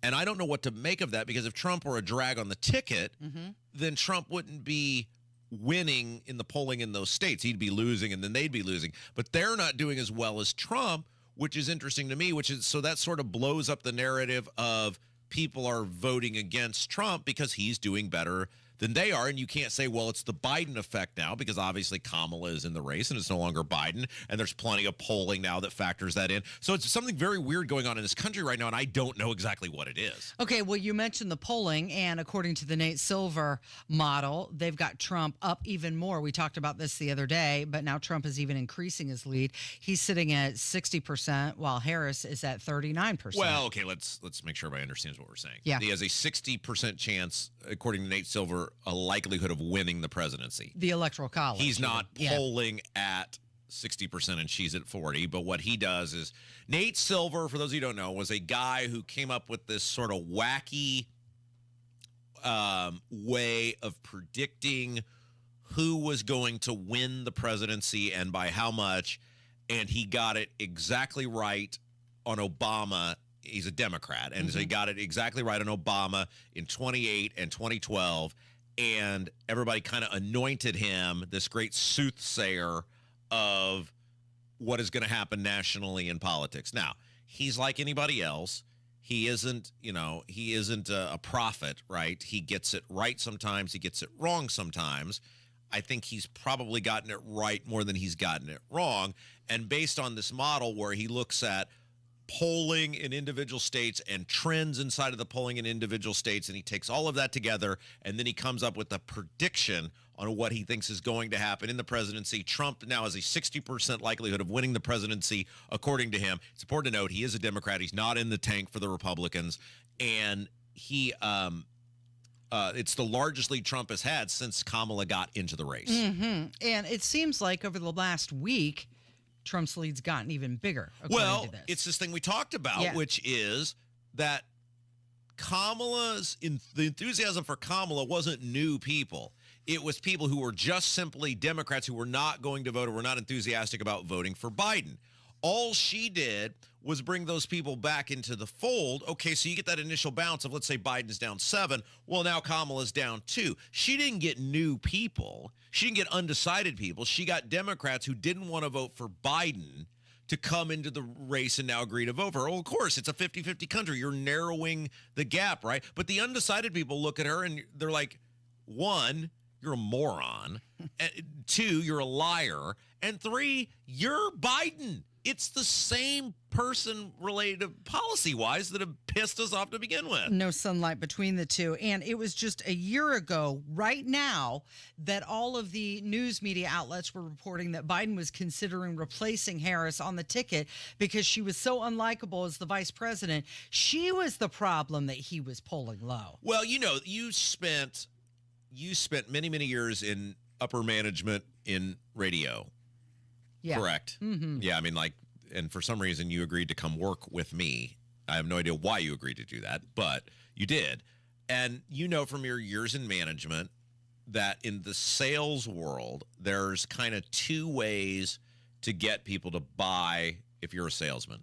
Number 1 is you actually really know your stuff, and you go in and you hit people with facts and figures, and they go, wow, Fred is just on it, and he understands my company, and he knows how this radio station is going to help my company increase business. Okay, I'll buy from Fred. The other way to do it is, wow, Fred is the most likable, charismatic, wacky, fun guy in the world, and I don't know, man. I'm not sure Fred's exactly got the magic potion with this radio station, but wow, Fred really believes in it, and I really like Fred. And if I like Fred, let's go. So there's two ways to get people to yes. Yeah, the first one is customer needs analysis, which is called a CNA. Thank you. I knew you would know the technical terms for all of these. And the second one is called relationships. Right, exactly. Yeah. And so in the case of Kamala Harris, you don't get either of those with her, right? She is clueless. I mean, she is a complete buffoon. And so you're not getting the in-depth, man, Kamala really knows what's going on. She's a policy wonk. And she's wholly unlikable. So you don't get either of those with her. So that's why when the race is tightening, well, yeah, the race was tightening because Democrats who weren't going to vote for Biden are going to vote for Kamala. The actual undecided or reasonable or gettable people were never flooding to Kamala Harris, and they still aren't. Okay, so another thing that Donald Trump has done recently is he came out and he says that he supports medical marijuana. And there was a research group. They polled a bunch of likely voters, and it showed broad support for legalized cannabis and very little political downside if Trump embraces it. Now, we've talked about this before. That's not something that drives people to vote. Yeah, they may want it, they may agree with it, but it's not going to be a reason that makes them go vote. Right. It is, I mean, I don't know. What do you think? 1%, maybe 2% of the people, the populace that's their issue. Like that's the thing that would drive but them. Is it enough, though, to get him over the finish line in some of these swing states like Michigan, for example? Well, it's a cobbling together. It's you're cobbling together votes in these swing states. And hey, if Robert Kennedy, F. Kennedy Jr. was worth 20,000 and Tulsi Gabbard is worth 2,000 and medical marijuana is worth 3,000. I mean, they don't sound like a lot, but in these states where the numbers, the margins of 40,000 votes are going to decide one way or another, that you're just cobbling these people together. There is zero reason we should not have legal medical marijuana in this country. Other than special interest has such a control over these legislators, and they simply don't want it because Big Pharma knows it would be a huge blow to them if medical marijuana were legalized federally in this country. Because you know this, Casey. One of the issues that these states have had in legalizing marijuana is, yeah, that's great, children. How are you gonna move the money? You can't legally move the money for the most part that you acquire. So if you get all this money selling legal marijuana or recreational marijuana in these states, you have to keep it as cash on hand. Well, that's not how our society works, right? That's just not, you take money as a business, you bank it, you build up credit. You can't get loans based on the business. You can't expand. So you're in a cash only, cash on hand business. Well, it's really, really hard to grow that business. It's really, really hard to maintain that business without access to credit, et cetera. So that is where the federal government is going to have to step in and legalize this, so it gives people access to freedom of banking and freedom of access to capital. You're listening to Kendall and Casey. It's 93 WIBC. Hammer and Nigel. Kamala Harris is there right now. She's the de facto president because, let's be honest, President Applesauce Brains isn't calling the shots. It's her and the Obamas. And they're talking about how we need to have hope in this country. Donald Trump has not been the president for nearly 4 years now. And 12 of the last 16 years has been Democrat leadership. So why do we need hope? This is your doing. It's ridiculous. Hammer and Nigel, weekdays 3 till 7 on 93 WIBC and WIBC.com. Hey guys, it's Rob from my friends and family at Life Church. You know, it is Friday. That means Sunday's right around the corner. And this Sunday, if you're looking for a new church home or even a first church home, consider checking out my friends and family at Life Church. They've had an awesome impact on my life, on my family's life, my daughter's life, wife, all of us. And they would love the opportunity to meet and welcome you this Sunday. At Life Church, you're so much more than just a number. You're an individual. They're warm, they're welcoming. And over the years, many WIBC listeners have found a home at Life Church. They got campuses all across central Indiana. They got awesome online services. Learn more about it all at lifechurchin.com. Hey, John, why so glum? I just got let go. The company's downsizing. This is the third time in the last 2 years. I'm done with this. Have you thought about My Computer Career? I've heard they can train you for a career in IT in just a few months, including cybersecurity and the basics of AI. And you don't need prior training or experience. Now that's a recession-resistant career. Wow, thanks. I'll check them out. Go to mycomputercareer.edu and take the free career evaluation. mycomputercareer.edu. Financial aid is available for qualified students, including the GI Bill. Hey, this is Spencer Thompson at Thompson Furniture and Mattress in Columbus. Now through Monday, it's our Made in the USA Labor Day sale. Lazy Boy recliners start at $3.99. Queen mattresses start at $3.99. And sofas start at $4.99. Interest-free financing available, free delivery, and cash discounts on select items. Plus, low price guarantee on Tempur-Pedic and Stearns & Foster mattresses. Sale ends Monday only at Thompson Furniture and Mattress in Columbus. You might wonder, John Legend, how do you keep your voice sounding so legendary? Honey. And how do I keep my protection against COVID-19 up to date? With a COVID shot this season, designed for recent variants. You can get your COVID-19 shot when getting your flu shot if you're due for both, as recommended by the CDC. The fresher, the better. Ask your healthcare provider about getting this season's COVID-19 shot when getting your flu shot. Sponsored by Pfizer. The best tailgates before the Colts games are back, presented by Real Alternatives. Join us at the tailgate lot at McCarty and Church Street at 10 a.m. before the Colts-Texans game. Admission is free. Ice-cold Bud Light for purchase. Jack Daniels and food trucks. Mingle with the ladies from Twin Peaks and personalities from our station. Sign up to win tickets and upgrades for the game and $100 in Colts cash from Bud Light. No purchase necessary, but you must be present to win. Tailgate with us starting at 10 a.m. at McCarty and Church Street, presented by Real Alternatives. Go where the pros go. Drexel Interiors for 1951 cabinetry. Visit Drexel's Kitchen and Bath Design Centers at 146th and River Road, North Shadeland, or drexelin.com. It's the Kendall and Casey Show with Rob Kendall and Casey Daniels. You can see that you're in love with each other. On 93 WIPC. Yeah! Okay, so let's get through this one and then we'll get to the fun one, which I'm sure you're very interested in. She says Wait, let me try this again. Yeah! You like your Bob Dylan. Then you! People call, say beware. Poetry. Thanks. Sorry. So Melania Trump came out yesterday with a promo to promote her new book. She says, my story, my perspective, the truth. Take a listen. Writing this memoir has been a deeply personal and reflective journey for me. As a private person who has often been the subject of public scrutiny and misrepresentation, I feel a responsibility to clarify the facts. I believe it is important to share my perspective, the truth. Yeah. So she says she was a private person. Yeah. Not. Let's talk about what Melania Trump did before she married Donald Trump. Mhm. Okay, what do you know what she did for She was a living? a model. Yeah, and not like I'm a back to school clothes model. Like she was in scantily clad outfits, lounging around in some cases with like other women. You don't get to play the Miss Modesty private person card when your whole life was look at me, look at me, look at me. These things just bother me to no end. You are a public person. Your whole life has been as a public person. Your whole life you've been telling people to look at you. It's one thing to say I didn't want to do politics and I went kicking and screaming because my husband wanted to do it.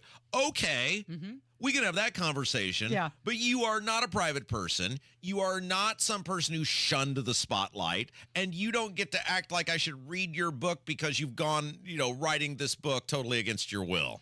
So she's got many different versions of this book, which you can purchase at melaniatrump.com, where she also has her jewelry and collectibles and Christmas ornaments and everything, all part of the fundraising effort for Donald Trump. But the collector's edition, signed by the author, bonus photographs, includes a digital collectible, the low price of $250. So wait, can you tell me what was... what was going on with that again? It's the collector's edition. Right. It's signed by her. It has bonus photographs. It's a real autograph. Okay. So that's what it says. And it also includes a digital collectible. $250. What is a digital collectible? I'm guessing it's like the trading cards, similar to what Donald Trump has. So how does that work? That's on your computer? It's a picture? Yeah. I mean, digital. I thought those kind of like, didn't they go like belly up? Didn't people kind of figure out like I'm paying for a picture on my computer? With Trump? No. I mean, he just released a whole new set. But I thought in general, what were those called? NFTs? Remember when they were all the rage there for a year or two? Kevin, you live in the young person's world. What didn't people kind of figure out? Like I'm paying for a picture on my computer. Then they kind of go away. Well, yeah, the novelty wore off. It's the blockchain. It's not so much the picture that you're paying for. It's the what? It's the blockchain. What is that? It's the encrypted information that you can have inside. What, there's like a code. It's like picture. Indiana Jones and the like some sort of like James Bond or Indiana Jones thing where there's some encrypted special message about who killed Kennedy or whatever in the photo. What do you mean? What do you mean the encrypt? What? Yeah, you can store more information inside the picture.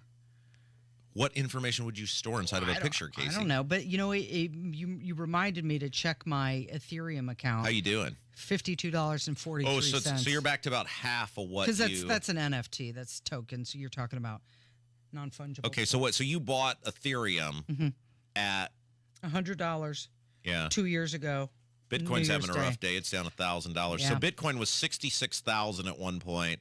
It got down to like 17 or maybe lower than that. Yeah, I think it was down like 13 at one point. It's 55,000 now, which means you would still be off like 11 grand if you had bought that Bitcoin at $66,000. Where do you keep the Bitcoin? You can't just go. You don't go to the bank and be like, "This is my." Right. No, you keep it on your account, your Ethereum main network. You understand why this all sounds highly sketchy to me? Like you can't touch any of this stuff. You're telling me that there's some encrypted magic message inside of these pictures. There can be. I ask you what they are and you can't tell me. Correct. I ask you about the Bitcoin, like where do I put the Bitcoin? And you say on my account. And I'm like, but what if I want to withdraw my Bitcoin and take it to Walmart and say can't do that. Yeah, you can't. So you understand why Yeah. I would look at that and regular people look at that and go, this all sounds a bit made up to me. So if you wanted to get the digital card from Melania Trump, you can buy that for $250. Wow. There's something else that I wanted to bring to your attention. You know what else I could do with $250, Casey? I could take a bag of $251 bills. I could walk out into the street in downtown Brownsburg and do that because everything is closed in Brownsburg now. And I could take that bag of money and throw it up in the air and shout, "Whee!" And that would be as effective use of $250 as buying her imaginary online photograph with some encrypted message in it. You could sprinkle that money around the $4 million grass lot. That's true. I could take. Right? I should do it on the $4 million empty patch of grass. Let's see if money trees grow. Absolutely. Yeah, you could seed it. So, did you see that the official trailer for the Netflix Mr. McMahon documentary came out? I did see this now. So they did tape this before the complete meltdown of Vince. I think they did it. Now, you remember Vince had the meltdown where he left and the WWE over the sexual allegations. Then he came back. They sold WWE, or they merged with the UFC, and then he had another meltdown. The stuff came out, and then he left, and then he quit. More stuff came out, and then he quit. But this was taped before the final meltdown that he left. There were so many of them. Sounds like a song, The Final Meltdown. The Final Meltdown. Okay, well, let's take a quick listen to it. People have wondered who I really am. You know, portrayal of me, I'm a bad guy. But no one really knows me. We don't understand In the world of professional wrestling, Vince McMahon. he's easy to hate. What you expect, I don't fight fair. that's exactly what you're going to get. It's not my fault that I happen to be a self-made billionaire. All right, so That's where you draw the line. this is going to be a 6-part thing. Now, Puff piece. Vince does not participate in anything that he doesn't have some, at least large amount of control in some shape, form, or fashion over. He's participated in it, so he's clearly going to have some sort of say on what went down and how, whether he's in the credits for it or not. Vince McMahon is one of the most interesting people who's ever lived in this country. He's an incredible story. He was raised in a trailer in North Carolina. He was abandoned by his father. His mother married a hyper-abusive individual. Vince McMahon grew up loathing his life and his childhood. He came to New York. He bought the business from his dad, basically on credit, and he made himself a billionaire. In terms of business, he's one of the most interesting people who has ever lived in this country. He is a real inspiration story from that account. As a human being, though, he is complete human garbage. Well, because he's in it, you know that there's not going to be a whole lot of honesty involved in it as well. Yeah, it's a 6-parter. It's on Netflix. I'll, of course, watch it and report back, but I'll, of course, watch it, though. I know what I'm getting into. I am fascinated. I've read so much and listened to so many people over the years who've known Vince McMahon and told these stories, and he is just an incredibly interesting individual. You know who else is interesting? Yes. Kurt Darling. He is, and he's got the news on the way from 93 WIBC. Do you owe the IRS $10,000 or more in back taxes? Are you being audited or investigated? Has the IRS sent you a letter demanding payment? You may not owe what they claim. Make this free call to the tax doctor now. Let them negotiate with the IRS on your behalf. Call 800-631-9123. 800-631-9123. That's 800-631-9123. 93 WIBC Mobile News. On the level, on the go. The charges he's facing. It's cloudy and 75 downtown. I'm Kurt Darling. Here's what's trending at 10:30. The accused school shooter in Georgia faced a judge this morning. In essence, you're charged with 4 counts of felony murder, as outlined in the state warrants that have been issued against you. The judge laying it out for Colt Gray, the 14-year-old high school freshman who's accused of shooting 12 people at Appalachia High School earlier this week. 4 of those people were killed. His father is also facing charges. The monthly jobs report shows little change in unemployment for the month of August and a lower than expected rise in new jobs. The Bureau of Labor Statistics says 142,000 new jobs were added last month. Caitlin Clark is shooting the ball well, but she says she wants to be a well-rounded player. Just the biggest area that I can prove is definitely my off-ball defense, but honestly, I think I just try to use my basketball IQ and understanding angles to make plays for my team on that end and try to get try to get deflections. The Indiana Fever will look to win their 6th game in a row tonight when they play the Minnesota Lynx at home. Tip-off at 7:30. I'm Kurt Darling, on the level, on the go, and on WIBC.com. According to a 2023 Gallup poll, 71% of non-retired adults are worried about retirement saving. At Howard Bailey Financial, we don't believe retiring with confidence should be guesswork. In fact, our mission is to help you gain clarity and purpose and elevate meaning in your life through personal and practical financial strategies. That's why we provide our Retire with Purpose toolkit at no cost. In it, you'll find valuable information on minimizing taxes, maximizing Social Security, and building a retirement income you won't outlive. To receive your complimentary toolkit, text CLARITY to 866-482-9559. Take a step toward a more confident retirement with Howard Bailey Financial and text CLARITY to 866-482-9559. This endorsement was not provided by a client of Howard Bailey. This individual was compensated for this endorsement. For more information, visit howardbailey.com/TS1. When you have a stuffy nose, life can be a bit unpleasant. Some live every day with a stuffy nose, and that can make life downright miserable. I'm Dr. Madan Kandula with Advent, where we are committed to eliminating your nasal breathing problems with simple in-office procedures like balloon sinuplasty, which requires no surgical cuts, little to no downtime, and can have you breathing better in less than 30 minutes. At Advent, we understand your inability to breathe freely limits your quality of life, and that's why we continue to pioneer the most advanced in-office procedures that have made our practice a global destination for those seeking to live their highest quality of life. Visit AdventKnows.com to see if you're a candidate for the balloon sinuplasty procedure. Because Advent knows when you breathe well, you live better. Breathe well with simple solutions. Breathe well with simple solutions.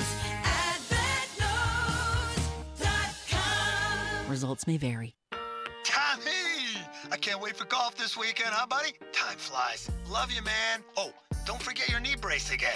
We aren't in college anymore. Moments together matter, so help protect yourself from RSV. If you're 75 or older or 60 plus with a chronic condition like asthma, COPD, heart disease, or severe diabetes, you're at higher risk of landing in the hospital from RSV, and there are no prescription RSV treatments. Check eligibility and schedule your RSV vaccine at vaxassist.com. Sponsored by Pfizer. Hello, radio friends. It's Rob for Universal Windows Direct, and what an incredible deal going on right now at Universal Windows Direct, just in time to get those windows done ahead of the looming cold winter season. Call today, 317-659-7574, 317-659-7574. And for every 2 windows you buy, you're going to get the next 2 free. Buy 2, get 2, buy 4, get 4, buy 20, get 20. No limit, plus 0% financing for 36 months. That's 3 years. Now, some restrictions apply, so call today to get all the details. Universal Windows Direct, 317-659-7574. When you call, say, hey, Rob Kendall from WIBC told me to call. They're going to take $250 off your project just because they can. And by the way, Universal Windows Direct backs all the work up with a true lifetime warranty. That's for as long as you own the home, and a 20-year warranty to the next homeowner. 317-659-7574, Universal Windows Direct, 317-659-7574. Check them out on the web, uwd.com, uwd.com. Tell them Rob sent you. Indiana adventure is near. Come to Grant County this year. Discover the Cumberland Covered Bridge Festival in Matthews, September 6th through 8th. Cross over the historic 1877 covered bridge for antique engines and tractors, live entertainment, and mouth-watering food. Then check out the cool rides at the Classic Car Show Sunday at the Matthews Community Center. Get details at showmegrantcounty.com. Grant County, Indiana. Classic cool. Indiana adventure is near. Come to Grant County this year. It's not too late to get the backyard of your dreams this year. Expand your living space with an Indy Decorative Concrete patio. Indy Decorative Concrete, the patio experts. Big enough to service, small enough to care. You're listening to the Kendall and Casey Show on 93 WIPC. It's time to hear from you. Kendall and Casey present Voicemails. Brought to you by QC Kinetics for non-surgical regenerative medicine treatment at 317-559-PAIN. I can't believe you had any doubt as to what voicemail you should play first. Well, I had quite a few, and I wasn't sure because this one, it's a longer one. Yeah. We normally try to keep them somewhat short, but this one's a little bit longer, and it's but it's the content. The content's perfect. I know. So you think move it to the front? Well, yeah. So Casey, when I basically gave Casey the entire show about a year ago, and I was just like, "Here, you do all the work now." I'm too old and too tired. I'm the giving tree. Lucky me. I'm the giving tree at this point. I have nothing. Nothing left to give. I'm just a stump, and I pawned off the template and the voicemails. Yeah. And I really sold it to you as like, I am woman, hear me roar. Hey, you're doing a wonderful job. You need to be in a position of power, more influence. You, in fairness, you ate it up hook, line, and sinker. Okay, in fairness, really? I did not. You did. You were like, I did not. Yeah. I knew exactly what you were doing, and I saw through all that. As you have stated before, that I've been in radio management for many, many years, right. And I know that where my skill level is and your skill level, and I think we need to be in these roles to be the most impactful and successful as possible. And I am a much better behind-the-scenes person, and you are a much better out in front person. So when Casey's gone, as our roles defined as such, yes, I do the template and I get the voicemails. When Casey's gone, the template is like 1 page. Yeah, I know. And when I do it, it's like 7 or 8 pages. I just want to make sure that we're prepared. We have lots of things. Okay, so but Casey does all the voicemails, and then she has a list, and she had a list of ones, and she's like, okay, and then we'll do this one at the end, and she told me what the content was, and I was like, at the end? No, we You said what? Right at the front of the line. So move it to the front. Last week, he's back, by the way. This guy is like, in the horror movie where the villain just like Jason Voorhees will just keep rising up. Yeah. No matter what you do to him, he just keeps like Chris Jensen, the mayor of Noblesville, when it comes to trying to extract as much money from you as possible, is the Jason Voorhees of local government. in the state, in the central Indiana. He's the horrific mayor of Noblesville. Him and old mouthy Matt. Yeah. You know, it'd be like, remember that they made that They should be a wrestling team. Well, they made that Freddy versus Jason movie where you were cheering against both of them, and you were like, I just hope they both get each other in the end. I hope neither one of them makes it out. Okay. Yeah, that's Gentry and Jensen. So Jensen's the mayor of Noblesville. He came out, like 2 weeks ago or whatever that was, and started flapping his gums about property tax reform and about how he doesn't really think there needs to be much done, and it's not that big a deal, and it's cyclical, and you need a Capital Chronicle. So keep in mind, in Noblesville, I mean, the level of impunity with which these people lie is disgusting.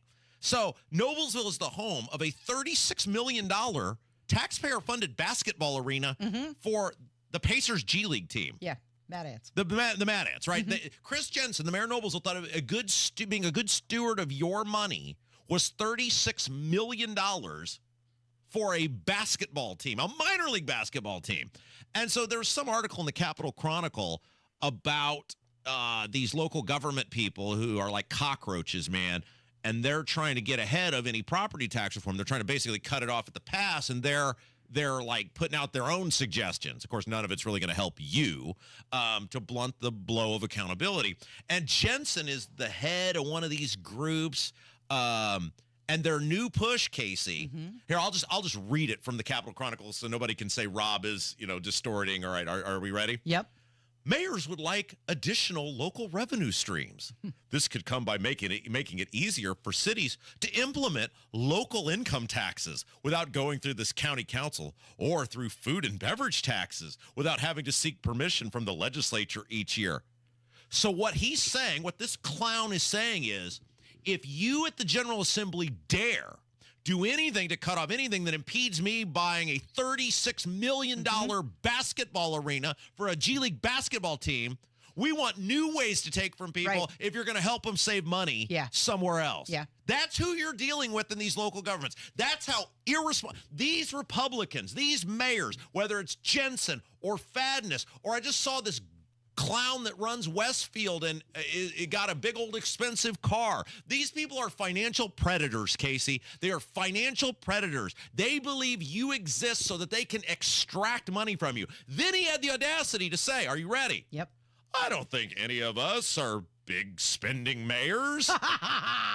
$36 million for a basketball arena for a minor league team, and he has the audacity with a straight face to say, spend no money. I don't think any of us are big spending mayors. Yeah, Carmel and Fishers and Noblesville and Westfield, they're just the poster child for accountability and streamlined government, Casey. All right, well, here's a phone call, and it's a lengthy one. Try and keep up. This is about Chris Jensen in Noblesville. Hi, this message is for Casey and Kendall and Casey. I am calling to weigh in on your discussion about Mayor Chris Jensen in Noblesville, and I understand you're you're confining your discussion to property taxes and Jensen's lack of understanding about how that all works. And I want to give you an example of something that has occurred this summer. You guys can Google it. There's a lot on the internet about our fight in Noblesville to keep Jensen from cutting down mature maple trees in our neighborhood, and he's rolling on into other neighborhoods. At that time, as we were fighting in our neighborhood, we estimated about $143 million hit to our property values collectively, and this would come out to about $43,000 per home, and these are really conservative estimates. And we said to Jensen, there's other options. You don't have to take these trees to fix the sidewalks. There are other options to fix the sidewalks, and this is going to depress our property values, and over time, our assessment should go down. Therefore, our property taxes should go down. And he denied the argument completely and would not take any credit for the fact that he was going to negatively impact all of us economically, and also how it would affect property values down the road. So it's not a shock that he doesn't understand how property taxes and assessments work, and also that he doesn't care. He absolutely does not care. Another point to make here is that many of us took up to Common Council meetings, which were a complete waste of time. The city is doing their business in the dark. By the time you're at a council meeting, everything's been decided, so you're just there for window dressing when you're talking. And another final example is the plopping of quarries right next to neighborhoods. Again, he doesn't care about the constituents of Noblesville. They're willing to rezone areas of Noblesville so that there can be more quarries thrown in right next to where people live, right next to soccer fields, increased particulate matter and illness concerns.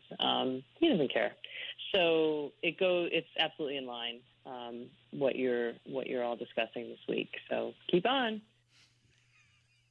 I told you, Casey. Wonder which way she's going to vote in the future. Well, any of these people who do this, we are now dedicating our radio show to crapping on you as much as humanly possible. Because, I mean, these people are disgusting.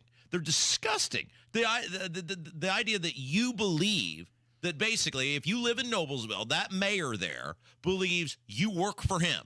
You work for him to extract as much money from you as he possibly can. And we've seen it happen in places like Fishers, and we've seen it happen in Carmel, and we've seen it at all of these places. These mayors believe that you exist to work for them. And the idea, we might get property tax reform. So I guess we better figure out how to take more money from these people somewhere else. Mm-hmm. All right. Thank you for playing that. Yeah. And do you want to move on? We've got a couple more calls. Hammer's next. Okay. Oh, wait. No, we got time for one more. We got time for one more. All right. And this one, you're in the line of fire of this one, Rob. No. This is about Taylor Swift. Oh, Kevin, let's go. Hey, Rob and Casey. Rob, I'm beginning to get a little tired of all Taylor Swift talk on the radio program. She has officially ruined everything. She's beginning to ruin your show now. She ruined football last year, and it looks like she's going to ruin football again this year. Yeah. I will say this, though, Rob, on your behalf. She's lucky she never dated you, or we would have been dealing with double albums. That's good stuff. Did they show her a lot in the game last night? No, thankfully Kelsey. Well, it wasn't thankful because, I know Hammer had that in his little parlay. The one thing that didn't hit was Kelsey's total catches. But thankfully for the viewers, for us, Kelsey had a pretty uneventful game, so Quiet. they really didn't show her. Didn't have to show her at all. Yeah. All right. Hammer is going to join us next. It's 93 WIBC. Tonight on the Tony Kinnecast, you do not hate journalists enough. From the Associated Press blatantly misquoting officials to the Indianapolis Star failing to fact-check the college students' reports they ran on the front page, legacy media is a dumpster fire. Tune in at 7 p.m. right here, the live streams on the Daily Signals X and YouTube, and the podcast anytime. Sinus pain. You know it all too well. It's constant. It's frustrating. The pressure, the headaches, the snoring, the constant clogged feeling. You're tired of feeling like this, but you've tried nasal sprays, over-the-counter medicines, even home remedies. No matter what you try, nothing gives you lasting sinus relief. You're tired of missing out and feeling miserable. There is something you can do. Something different. Indianapolis Sinus Center. The physicians at Indianapolis Sinus Center have been serving the community with proven treatments for over 50 years. They know what you're going through, and they're standing by ready to offer you the best treatments to provide long-term relief. Breathe better. You don't have to keep suffering from sinus pain. Call Indianapolis Sinus Center today at 317-528-9650 and take the first step toward relief. 317-528-9650. That's 317-528-9650 or go to IndianapolisSinusCenter.com. JMV here from Miss M's Home and Garden, and now is the time to shop as their nursery lot is filling up for the fall. New container trees and shrubs are arriving weekly. The greenhouse is stocked with great perennials, fall annuals, mums, and more. Shop and save on great things like pottery, now 50% off, and it's a great time to get those campfire chairs, 20% off all patio furniture. You can't beat these deals. Miss M's Home and Garden, State Road 135 south of Wyland Road in Bargersville. MissM'sHomeandGarden.com. Hi, it's T. Brian Hayes here from the Retirement Money Matters Show. The rules, options, and procedures of inheriting money have changed recently, and more proposed changes are expected soon. These changes will require your retirement plan to be updated to adjust and adapt to minimize your tax liability on inherited money. Join me this weekend as we share with you the new rules and regulations and what you can do now to help protect your retirement plan. The Retirement Money Matters Show airs this Saturday morning at 6 a.m. right here on WIBC. It's all in the numbers with Window Nation. They installed over 200,000 windows last year. That's 40 times more than the average window company. Over 20,000 online positive reviews. Do you know how hard it is to get a positive review online? Buy 2 windows, get 2 for free. 0 down, 0 interest for 24 months. Call 866-90-NATION or visit windownation.com. 866-90-NATION. Tell them Hammer and Nigel sent you. Lanny went to college and racked up huge debt. A little bit over $100,000. For a degree he couldn't use? Now what? I had a friend that went to my computer career and they talked to me about it. He was done in just months. I did do it online. They even helped him get hired immediately after graduation. One of the things I love about IT is that you can work from anywhere you want. You could become an IT pro in just months with zero experience at My Computer Career. It worked for me, and I know it can work for you. It's not rocket science. It's mycomputercareer.edu. Is your pet a digging enthusiast, an escape artist, or a counter surfer? Invisible Fence brand has you covered. For the wannabe landscaper, we've got a solution to keep them active but not destructive. For the escape artist, our personalized pet fences keep them safe and sound at home. Counter surfer? No problem. We know how to keep cheese thieves at bay. Invisible Fence brand. Tailor-made solutions for your pet, your yard, and your needs. Visit invisiblefence.com today. Hey, can you blow up some balloons for Jack's party? I can't. I'm so congested. You need Sinex Saline from Vicks. Sinex Saline Nasal Spray. Yeah, just Sinex. Breathe. Sinex Saline instantly clears everyday congestion associated with colds and year-round allergies with a gentle, ultra-fine mist that's no mess and easy to control. Daddy, we need more balloons. On it. Enjoy life's important moments without congestion. Try Sinex Saline from Vicks. Just Sinex. Breathe. Use as directed. The deals and specials are sizzling hot. It's the Central Indiana Gun and Knife Show this Saturday and Sunday at the Monroe County Fairgrounds in Bloomington. The best dealers in the region will be at the Central Indiana Gun and Knife Show. Just $6 for adults. Kids 12 and under get in free. Must be 18 or accompanied by an adult. Buy, sell, trade. This Saturday, 9 a.m. to 5 p.m. and Sunday, 9 a.m. to 3 p.m. at the Monroe County Fairgrounds in Bloomington. For more info, visit centralindianagunshows.com. Tune in Saturdays 9 to 1 for the Home and Garden Show for advice and fun. Brought to you by Michaelis. Water, storms, fire, and wet basements. Life happens. Michaelis happens to help you through it. Check out what's going on with 93 WIBC. Listen to Hammer and Nigel this week for your chance to win a pair of tickets to see ZZ Top and Leonard Skinner on Saturday, September 14th at Ruoff Music Center. More info online at WIBC.com. There he is from the #1 rated Hammer and Nigel show. Jason Hammer in the studio. Good Friday morning. Good Friday store.hammerandnigel.com. If you got paid today, you want to get a Beer Sample Friday pint glass, Hammer and Nigel hat, or an I Love Rob Kendall t-shirt. Yeah. Or an I hate, whatever you like. Yeah. Store.hammerandnigel.com. Both available. You heard that little commercial before we cracked the microphones here that we're giving away tickets to ZZ Top and Leonard Skinner. Oh, all how week. exciting. So we've been playing games all week, kind of sing-along games. Yes. I've been fighting a little bit of a cold, so it hasn't been sing-along with Hammer. We've had very special AI guests. So, Rob, you're going to play a little game with us right now. Uh-oh. These are hits from Leonard Skinner, and you're going to sing along with AI Boss Hogset. Oh, boy. And Boss Hogset's AI voice will stop singing at one point. You have to get the next line correct. Okay? All right. Very good. Leonard Skinner hits number 1. Oh, won't you give me 3 steps? Give me 3 steps, mister. Give me 3 steps towards the door. Give me 3 steps. Give me 3 steps, mister. And you'll never see me. No more. Yeah, there you go. Nice. There you go. Good job. So just like the real Joe Hogset, AI Hogset, the more you hang out with him, oh no, the more beverages I believe he consumes. Oh no. So if you listen closely here, it sounds like AI Joe Hogset may have been hanging out with AI Thomas Carl Cook a little too late at the AI Tavern. So Sweet home, Alabama. Where the skies are so blue. Oh, boy. Sweet home, Alabama.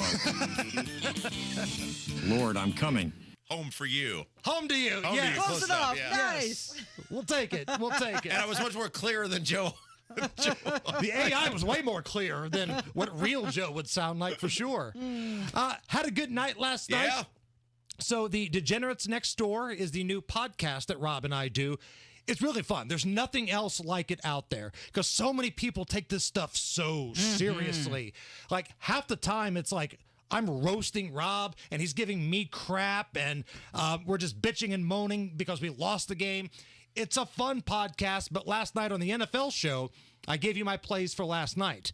I told you Chiefs -2.5. That's correct.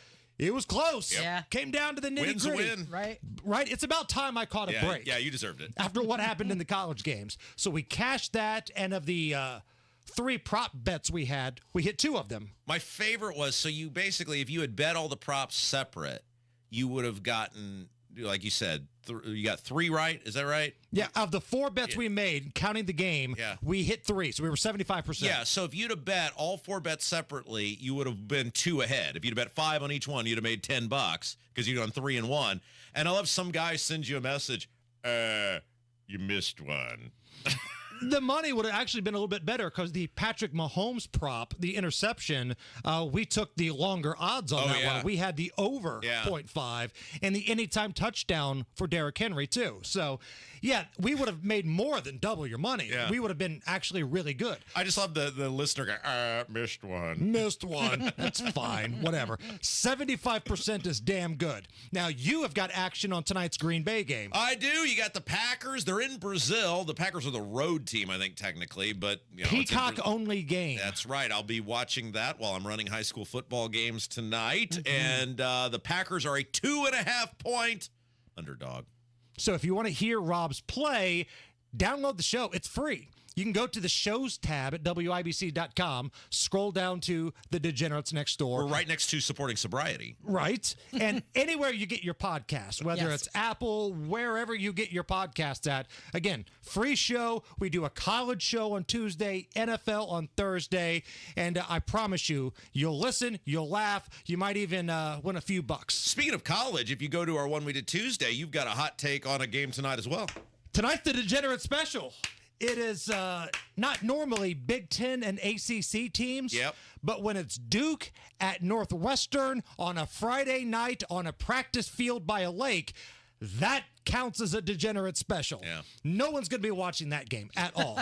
I will be, though, because I got action. Of course. And if you want my pick, again, it's free. Just go to the Degenerates Next Door. Subscribe to that bad boy. And you know the rules, and Katz was nice enough, had us on this morning. Here's the rules. If you take our advice and you win, buy your wife something nice, go get a nice dinner. We don't want to thank you. We don't need to hear from you. Right. We always say, take your wife out, take your girlfriend out, take them both out. But if you lose, not together. You're a grown-ass man.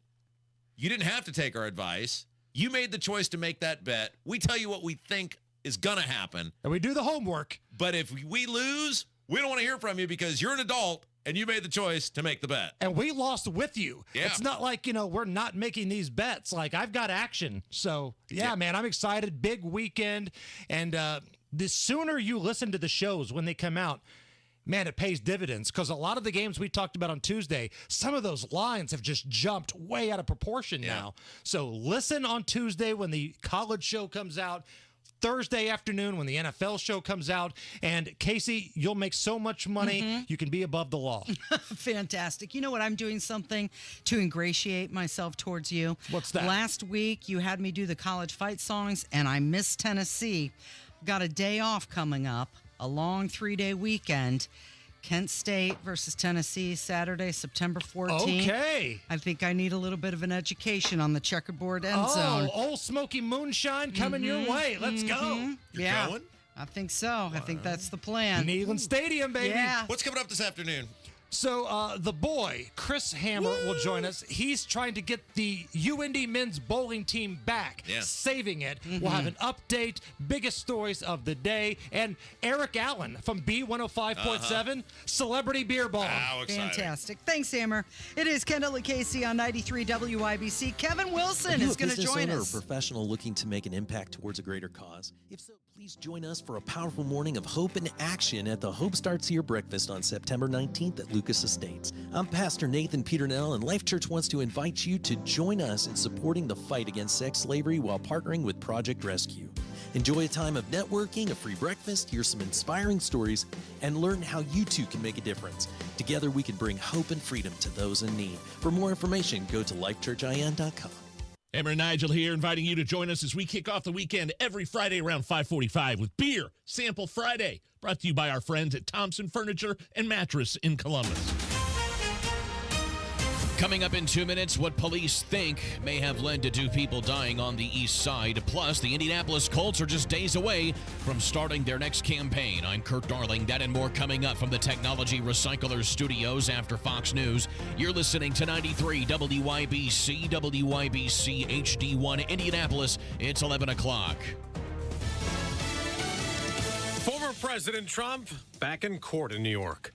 I'm Dave Anthony, Fox News, for a hearing that only lasted about 20 minutes, trying to get a civil judgment overturned, ordering him to pay millions of dollars to author E. Jean Carroll for defaming her while denying Carroll's allegations he sexually assaulted her decades ago. Trump lawyer John Sauer just told the appeals court panel, as President Trump testified, he never even met Miss Carroll and didn't know who she was until the allegations were made. There is no physical evidence, no eyewitnesses, no DNA, no video, no complaint, no police report, no investigation. A quintessential he said, she said case. Well, one of the appeals judges told him, as you know, we give great deference to the district courts on these matters. It's very hard to overturn a jury verdict based on evidentiary rulings. Well, Sauer argues they allowed evidence against Trump unrelated to the case that should not have been allowed. In Georgia, separate hearings for an accused school shooter and his father. The 14-year-old went first. In essence, you're charged with 4 counts of felony murder. For the 2 students and 2 teachers, Colt Gray is charged with killing at Appalachia High School Wednesday. The gun he's accused of using was bought by his father. Colin Gray charged with second-degree murder, involuntary manslaughter, and cruelty to children. A maximum total possible penalty for the charges that you currently are facing of 180 years imprisonment. An American woman has been killed in the West Bank. The State Department says it's investigating. The AP cites Palestinian doctors and media saying she was shot by Israeli troops cracking down on a pro-Palestinian demonstration. We got a key update to the economy this morning. Hiring rose last month from July, 142,000 jobs, but Fox Business Network's Lauren Simonetti reports. That was worse than the 160,000 expectation. The unemployment rate smack in line to the expectation, coming in at 4.2%. That's down a tenth from the July rate. America's listening to Fox News. 93 WIBC Mobile News. On the level, on the go. One killed the other, then killed themselves. It's cloudy and 75 downtown. I'm Kurt Darling. Here's what's trending at 11:02. A murder-suicide late this morning on the east side. At least that's what IMPD says. Things happened at a home while they were there on a welfare check. And when they went inside the home, they found 2 people dead. Both of them had been shot in what added up to a murder-suicide. Police are piecing together what led up to their deaths. 2 firefighters hurt trying to contain a fire that happened at an apartment complex on the west side Thursday. Not only that, a man had to jump from a 3rd-story balcony. He felt the need to leave the balcony, so he did. He laid it in the grass off the back of the building. A younger gentleman, so it just bounced right up, and we just checked him out, and he went back, went about his day. Captain Eric Bannister with Wayne Township Fire. The fire was put out, and the injured firefighters are okay. Adding to the drama at the city-county building, a city employee has been fired for violating Indy's workplace harassment policy.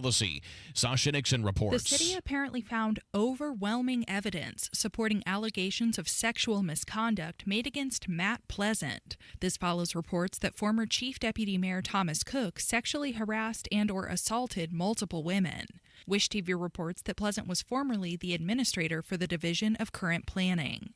Sasha Nixon, 93, WIBC Mobile News. Multiple people killed in a plane crash that happened late this morning. It was near Anderson, just off of I-69, where Madison County deputies say that they aren't sure how many people were on board the small plane. The Indianapolis Colts opened the regular season against the AFC South Division champion Houston Texans on Sunday. Ultimately, we split the games last year, our division games. You know, they won one, we won one. It's a new opportunity this season, and no better way to start the season off with a division rival. Defensive tackle DeForest Buckner, the Colts haven't won a season opener in more than 10 years. Indy's game starts at 1 on Sunday. I'm Kirk Darling, on the level, on the go, and on WYBC.com. Close your eyes and picture it. The warm sun on your face. The sound of waves lapping against the shore. What if I told you that feeling of summer relaxation could be yours all year round? At Howard Bailey Financial, we specialize in retirement planning that lets you embrace that summer state of mind every day. Imagine knowing that your future is secure. With our expert advisors, we'll craft a personalized retirement plan tailored to your dreams. Whether it's traveling the world or pursuing your passions, we'll ensure that your retirement is as carefree and fulfilling as a relaxing summer afternoon. Embrace a summer state of mind and text SUMMER to 888-494-5004 to download our complimentary retirement toolkit and experience your retirement planning with confidence. This endorsement was not provided by a client of Howard Bailey. This individual was compensated for this endorsement. For more information, visit howardbailey.com/TSY. Go where the pros go. Drexel Interiors. For 1951 cabinetry, visit Drexel's Kitchen and Bath Design Centers at 146th and River Road, North Shadeland, or drexelin.com. You're listening to Rob Kendall. When we talk about sending money somewhere, we're talking about printing the money because we have no money. And Casey Daniels. My government would never lie to me, would they? On 93 WYPC. Casey, this may be the most amazing story we've ever covered on this radio show. I love that you brought this story. Actually, I love that Kevin is bringing this story, and I can't wait to hear all about it. It's very rare I bring something feel good to the program, Yeah, so I but feel like it's I'm really Friday, growing. And I feel like this is a perfect last hour of our program. Yeah, this is amazing. This is the most Indiana thing ever. It is the Kendall and Casey show. I'm Rob. Casey's here. And our guest is Kevin Wilson. And Kevin is the pastor at Corinth Church in Brownsburg. And I saw, Kevin and I have been friends for many, many years. And I saw him make a post, Casey. This was, 3 or 4 weeks ago, about how he was getting ready to take a week or so of vacation. And he was on this week or so of vacation continuing his quest that he started some 43 years ago to visit every city or town in the state of Indiana. Not county. No. City. There's 92 counties. No. Not counties. Yeah. We did not misspeak. Every city or town in the entire state of Indiana, and that he was down to, at that point, I think he said about 8 or 9 counties to finish the quest that he started 43 years ago. Yeah, it's incredible. Think about how many little towns, little bitty cities, when you drive in rural areas, you see the signs and you go, I wonder what's there. Our next guest has been spending basically his entire adult life trying to figure this out. His name is Kevin Wilson. He joins us now. Kevin, hello. Hello. Good to be here today, Rob. All right. So tell us about how this, you said you started this in 1981?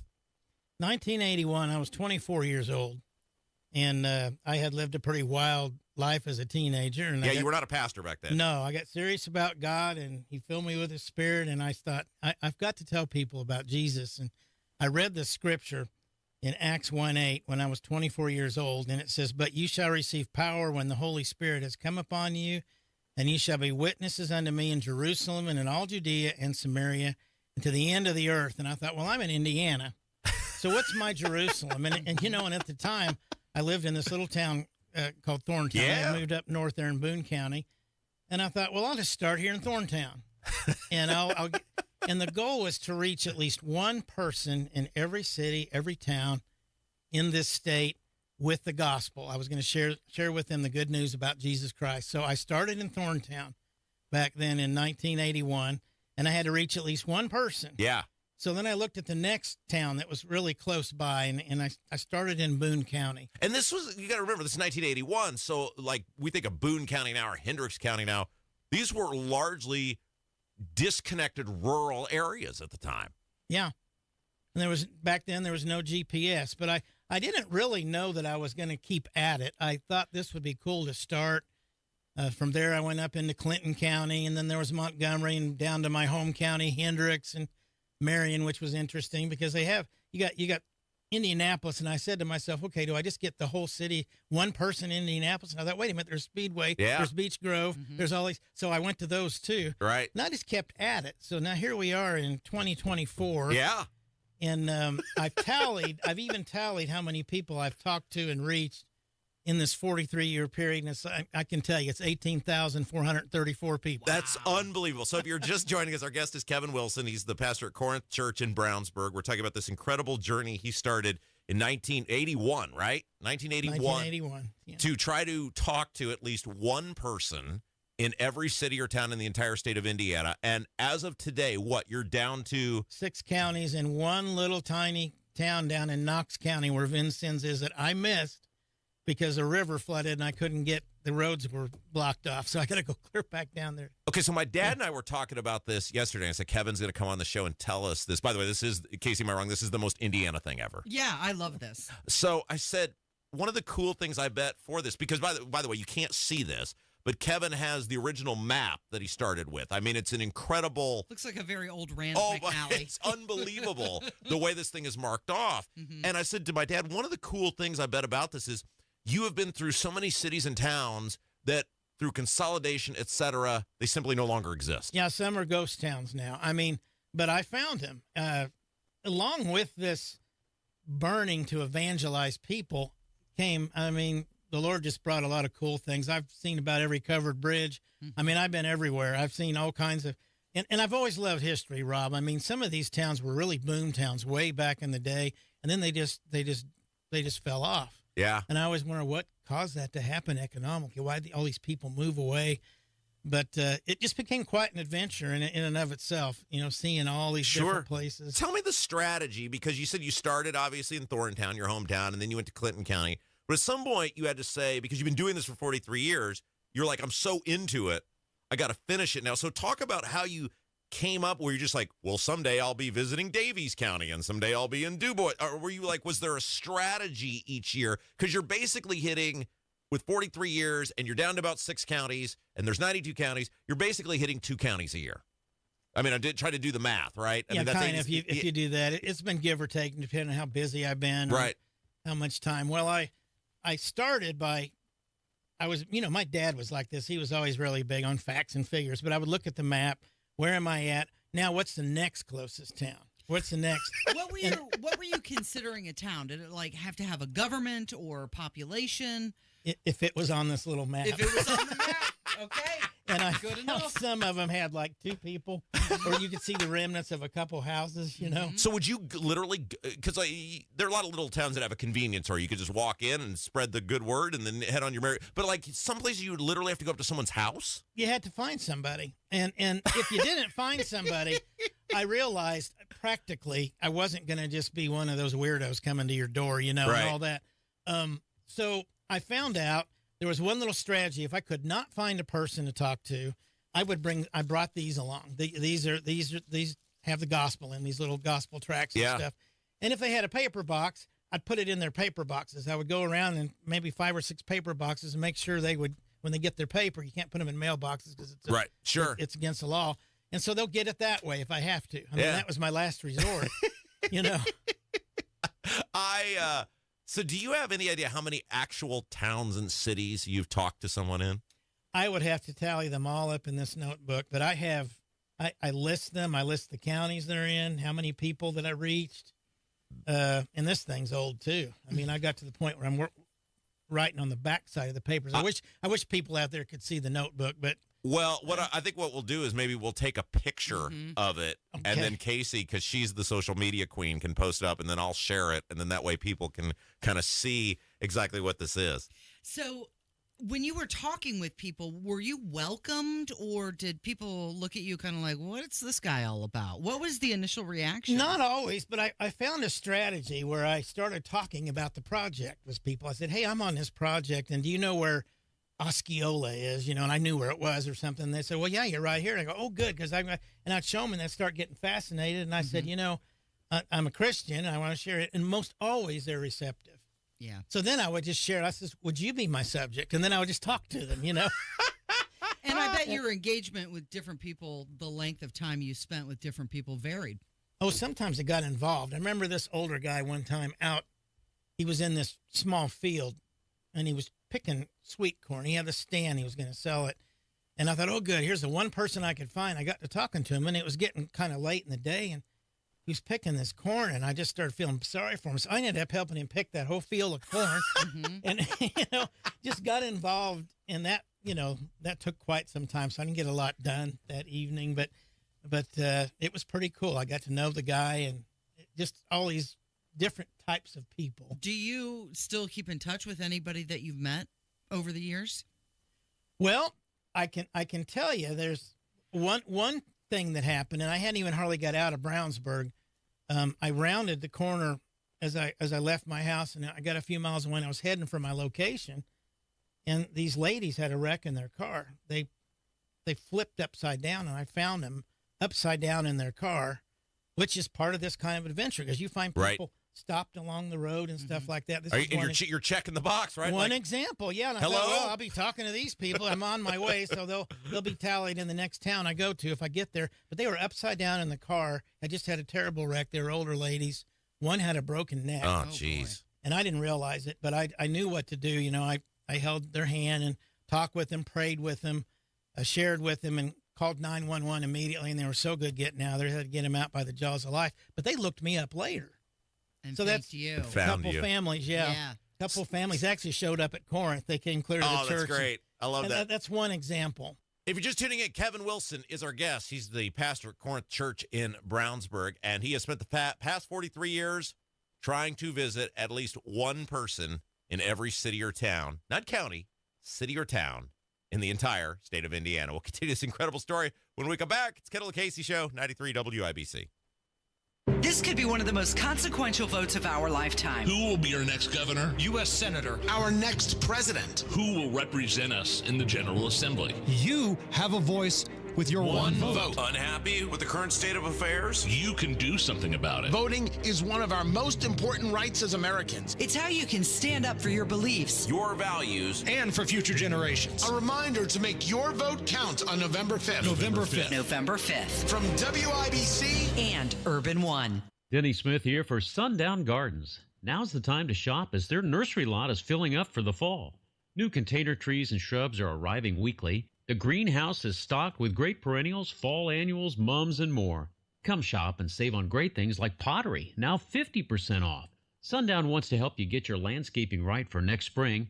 Take advantage of this season to help plants get established before winter.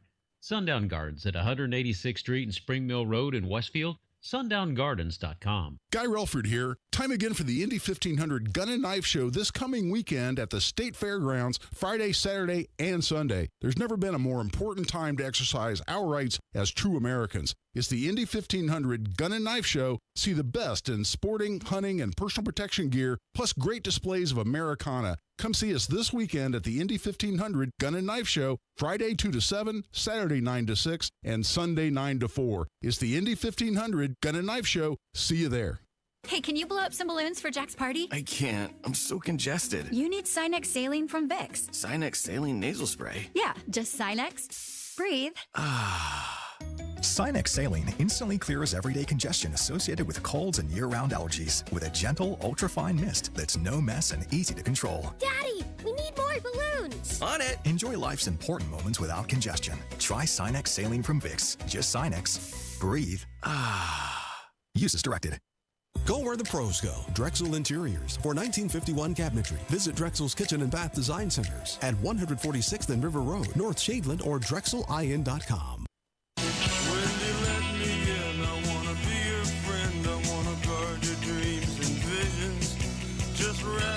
93 WIBC, it is the Kendall and Casey Show. I'm Rob. Casey's here. If you're just tuning in, our special guest this hour is Kevin Wilson. He's the pastor at Corinth Church in Brownsburg, and he has spent the past 43 years trying to talk to at least one person in every city or town in the entire state of Indiana.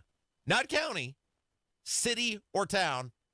We have 92 counties here. He's down to about 6 counties to go. It's an incredible story. And he's talked to 18,000 plus people along the way. I think the passion for this is interesting because, like, I became aware of this. You posted about this. You recently took a vacation. You said, I'm taking a week off and I'm going to, but you're not going to Disney World, right? You said, I'm going to knock off, like you checked off 2 or 3 more counties on your list. A couple of counties, Kosciuszko and Elkhart County. I finished. Yeah, that's his vacation each year. I know. People at church said, "Why don't you go somewhere?" Of course, they know me really well, and they took up this collection, you know, a few $100s for my vacation. I said, "Well, this will probably go to motels." Yeah. So what are the? Do you know the 6 counties you're down to now? They're all north. I can try to memorize. I know Allen County is one. Steuben County.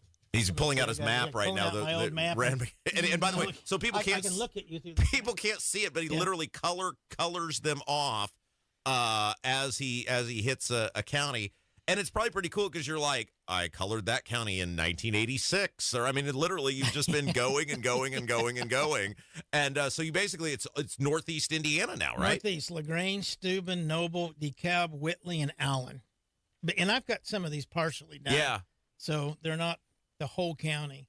All right, so after covering the entire state, I've got a couple questions for you about the great state of Indiana. Yes. What was your favorite destination? My favorite destination, it had to be southern Indiana. Yeah? And because you lived down there for a while, I right? lived down there, so I had to readjust my map and work out from there. You know, but counties along the Ohio River, I liked where Tell City is. That county. I mean, I liked all those along that. They were my very favorite because it's so peaceful along the river. Southern Indiana people are different. I mean, it was kind of rough for me in this last thing because I knew Suzanne Crouch and we kind of lived in Evansville, but I didn't. I don't know if I should say. Oh that. yeah. I didn't You've support come to the right her. place, Kevin. You know this show. Put it out there. I congratulated her, but I just. To be honest, I lived in Vanderburgh County, and I loved that county. But I think Posey to the west of it, or Mount Vernon, is my very favorite. Was there one experience that stands out above the rest? Like you say, that experience changed my life. Yes, this was a stupid thing I did, and I was probably at this point in my late 20s. I worked full time at AT&T. Yeah, and they went on a big old hairy strike, you know, and I just stayed out of it and stayed home. And I thought, well, I'm going to work. I have some time to work on this map. But I had this harebrained idea because, you know, and looking downtown here, I saw more homeless people. But I thought, I wonder what it's really like to be homeless. And I had this idea that I would make myself homeless on this project, and I would head west. I would thumb a ride, and I'd go clear to the edge of the state into Danville, Illinois, because I knew that 136 went into Danville. Right. And I would just stay there. I'd get some of these counties along 136 on my project, and I would not bring hardly any money with me at all. I'm going to make myself homeless for, just for overnight. Right. I'm going to go to Danville, Illinois. I'm going to find a homeless shelter. I'm going to check myself into it. And then when I get back home, and I was just doing all this stuff by faith, then I will send them a little letter saying I'm going to grade you on how you treated the homeless and what all. Yeah. Okay, so I made my way out there, and I got to Danville, Illinois at the time, and I wandered around, and it got dark, and I said, "Where's the homeless shelter?" And they said, "We don't have one here." Mm-hmm. So there I was at night, nowhere to go, hardly any money, and I thought, Lord, this isn't how this was supposed to work. Yes, and it was. He spoke back to me, and he said, "Now you know what it's like to be homeless." Oh. That's amazing. So I started walking back and I got on I-74. I don't know why I'm telling this to all of. Oh, because it's fascinating. It's kind of embarrassing. Well, but Casey will back me up on this because Casey's interviewed lots of famous people. This is one of the coolest stories, and that's why I've been telling you for weeks. I said, Kevin, we have to get you. Yeah. By the way, if you are just joining us, Kevin Wilson is our guest.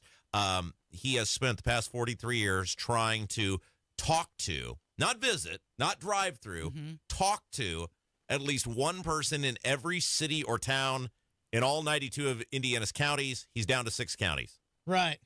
I did get back home, but it's going on midnight, and I'm now I'm freaking out. Like, why did I do this dumb You ever thing? get weird about getting in cars with strangers? Yeah. Oh, yeah. Yeah, definitely. I can talk to you all about that. As a kid, I did that a lot. But anyway, when I got out on 74, and I got across the state line, this Indiana State Trooper picked me up because you're not supposed to be on this exit ramp. I know. I said, but I've done a dumb thing. And I was just completely honest with him about what I did. I wanted to see what it was like to be. And he looked at me and he goes, that is too weird of a story. That has to be true. Yeah.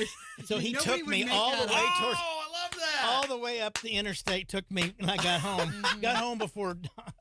But I thought I will never ever try that again. But that was one of my most memorable. I love that adventures on this. Gosh. You know. So there you go. I don't know if I could top that with.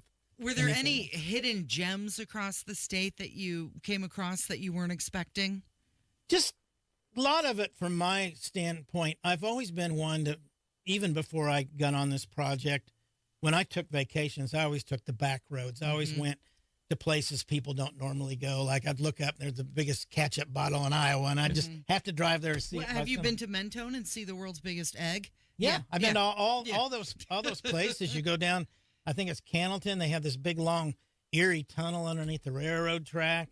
The lost pyramids of Bedford, which was really they was going to build these pyramids and have this attraction back in the 70s down by Bedford, and the whole thing went bust. And you see all these stones where they were trying to do that, and it's almost a joke. But just seeing that kind of stuff, and you know, one of the things Casey and I talk a lot about on this show, because we've seen it, you're a Hendricks County guy and a Boone County guy, and they're two of the biggest offenders, is they have plowed down so much in the name of what we call bright, shiny objects on this program.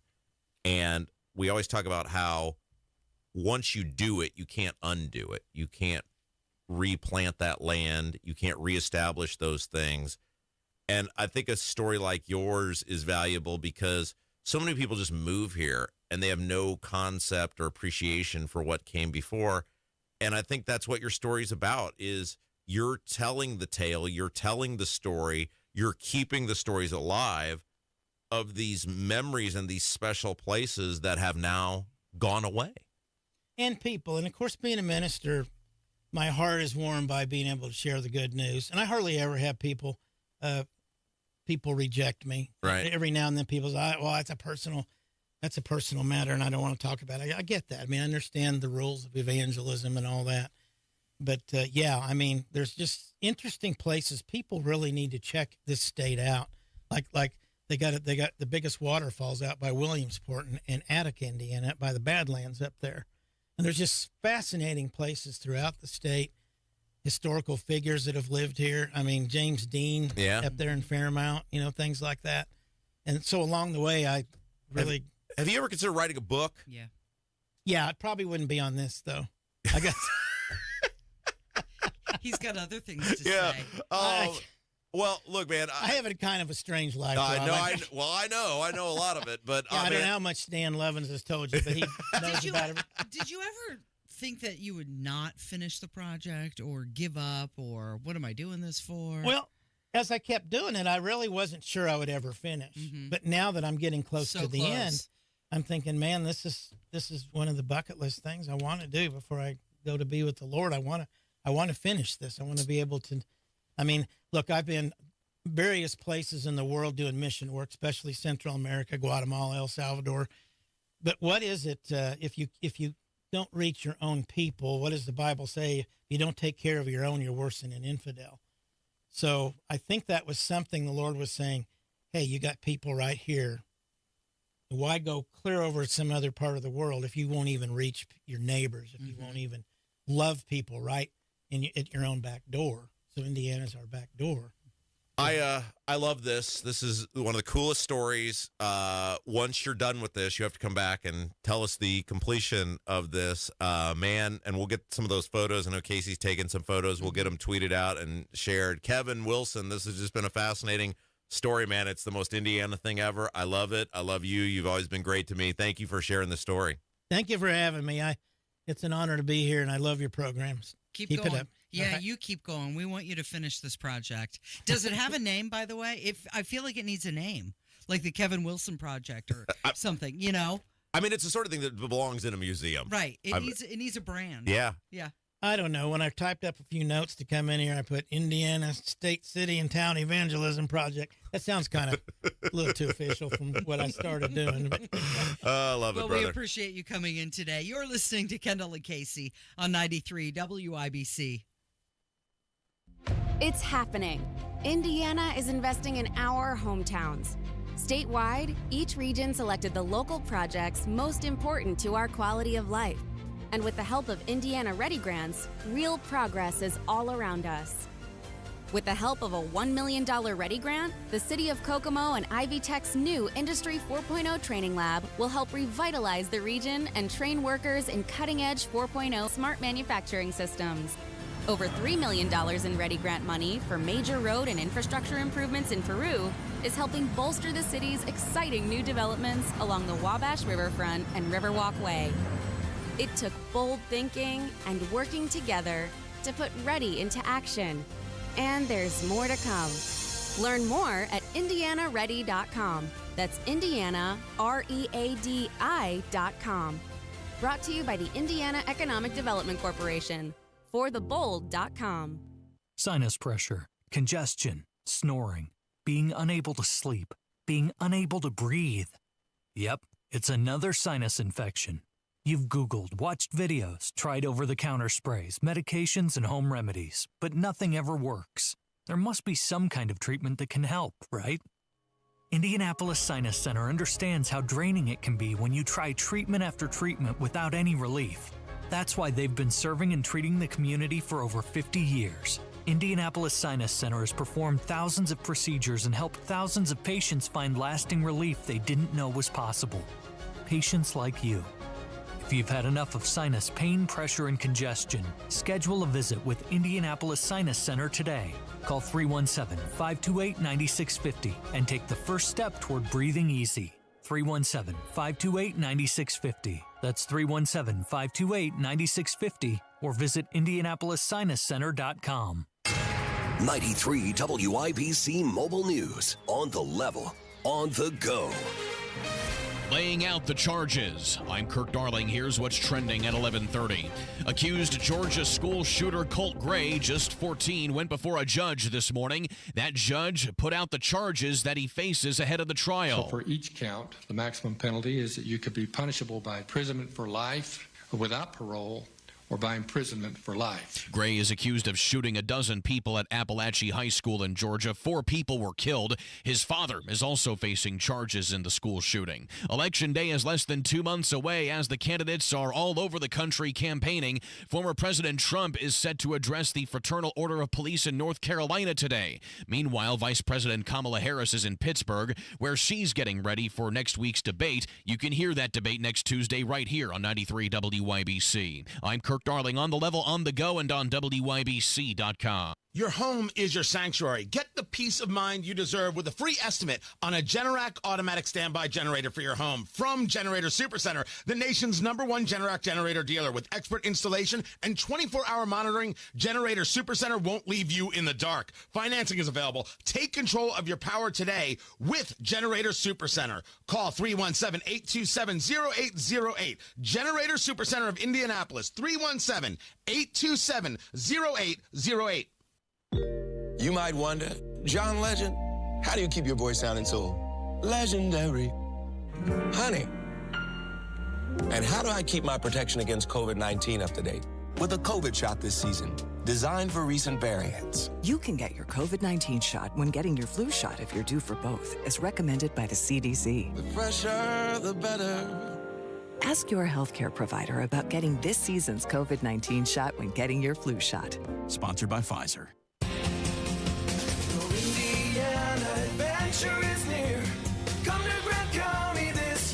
Discover the Cumberland Covered Bridge Festival in Matthews, September 6th through 8th. Cross over the historic 1877 covered bridge for antique engines and tractors, live entertainment, and mouth-watering food. Then check out the cool rides at the Classic Car Show Sunday at the Matthews Community Center. Get details at showmegrantcounty.com. Grant County, Indiana. Classic cool. Indiana adventure is near.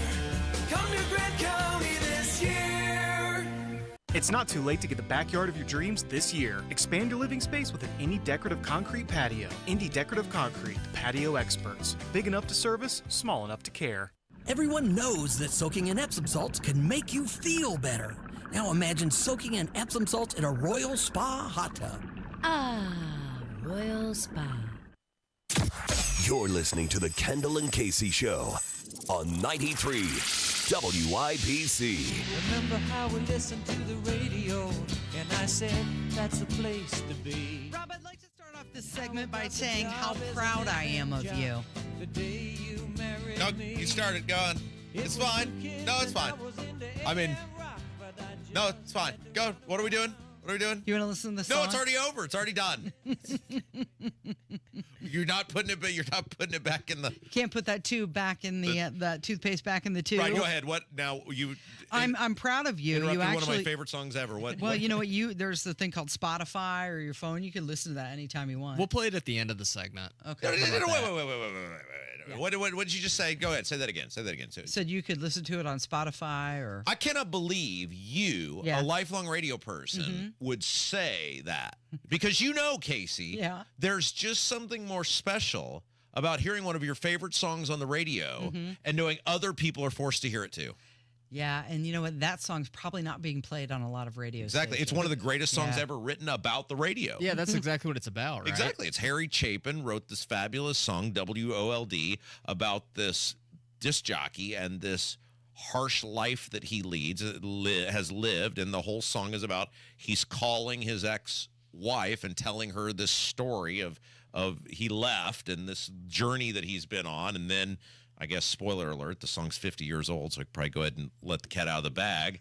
She's moved on, and the end of the story is his realization that she doesn't need him anymore, and she took the kids and everything else with her, and all he has left is this heartbreaking little business. It's a sad song. It's a lover's lament. It's a great, but has there ever been a more accurate song written about radio than that song? Because this business will take everything from you. Uh-huh. Yeah, I've given you people everything. Your sanity. I am the giving tree. I have nothing left to give. I am but a stump. Okay. Well, wait, what are we talking about? Well, I wanted to say that I was proud of you. I may take that back now. You have scheduled some vacation time. By force. Yeah. Use it or lose it, buddy. So they, for some reason, gave us 3 vacation days this summer that we did not become aware of until, I don't know, August or whatever. And you got to use them by September 30th. So next Friday, Friday after that, Friday after that. Yeah.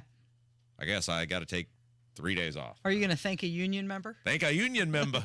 You better thank a union member. How many union jobs do you think exist in radio, Casey? Well, there was a time you had to have a SAG card. Yeah. At some groups. In 2024, how many union jobs do you think exist in radio? Not so many. I've seen my contract, and I guarantee you it didn't have any union input in it. You know who you should thank instead of a union member? You should thank my husband, the dude, because he's going to come in. Is he filling in? He is. He's an infinitely better broadcaster than I am. He'll probably try harder, too. He's very... He might actually try harder. Yeah, well, it's a pretty low bar to hop. I hope he does. Okay, so you're just taking time off because it's vacation days, PTO, mandated. Right? How about taking time off to go on a Tinder date? By the way, real quick before we get into this. Yeah. Matt Hiblin is doing the pressure thing. Our boss, Matt Hiblin, is doing the pressure thing on me again. Yeah. Like, he's like, it's almost... October will be here soon, and you don't want to not use all of your vacation days. You got like 3 weeks still. Get to them. Yeah, you're not going to get all of them though in December. Here's the thing, though. Now that my kid is in daycare, I will have peace and quiet. Last year, I got screwed because I ended up running the daddy daycare service for 3 weeks. Oh, that's right. And I work harder. This is why I didn't take them last year. I knew I was going to work harder on vacation than I was at work because you do all the work. So I went against my will to use those days. And now that I got my kid in the daycare, I'll get to have some fun on my days off. You'll be able to, what are you going to do with your time off? Well, the problem is my wife works from home, so she'll be home, so she'll give me stuff to do. So I'll have to come up with I don't know, something to do on those days. Go play golf or something. Yeah, maybe. Anyway, sorry. What are we doing? What's going on? So there's a company that has given their employees time off so that they can go on dates. What? Specifically, Tinder dates. No, It's that's called, not true. No, it is totally true. It's called the Tinder Leave Initiative. It started because they were having a company meeting and the staff was complaining about how busy they were and they couldn't even get time off to go on a date. Kendall just sent me an email in all caps. Is that seriously how you imitate me? Hi, Matt. We didn't even know you were listening. Anyway, I'm sorry. This is like the third time now I've asked you to restart this. So there's a company that is paying their people to go on dates on people they meet on Tinder. Yeah. It's in Thailand, right? It is in Thailand, of course. Go figure. Yeah. Wait, it's not even America? No.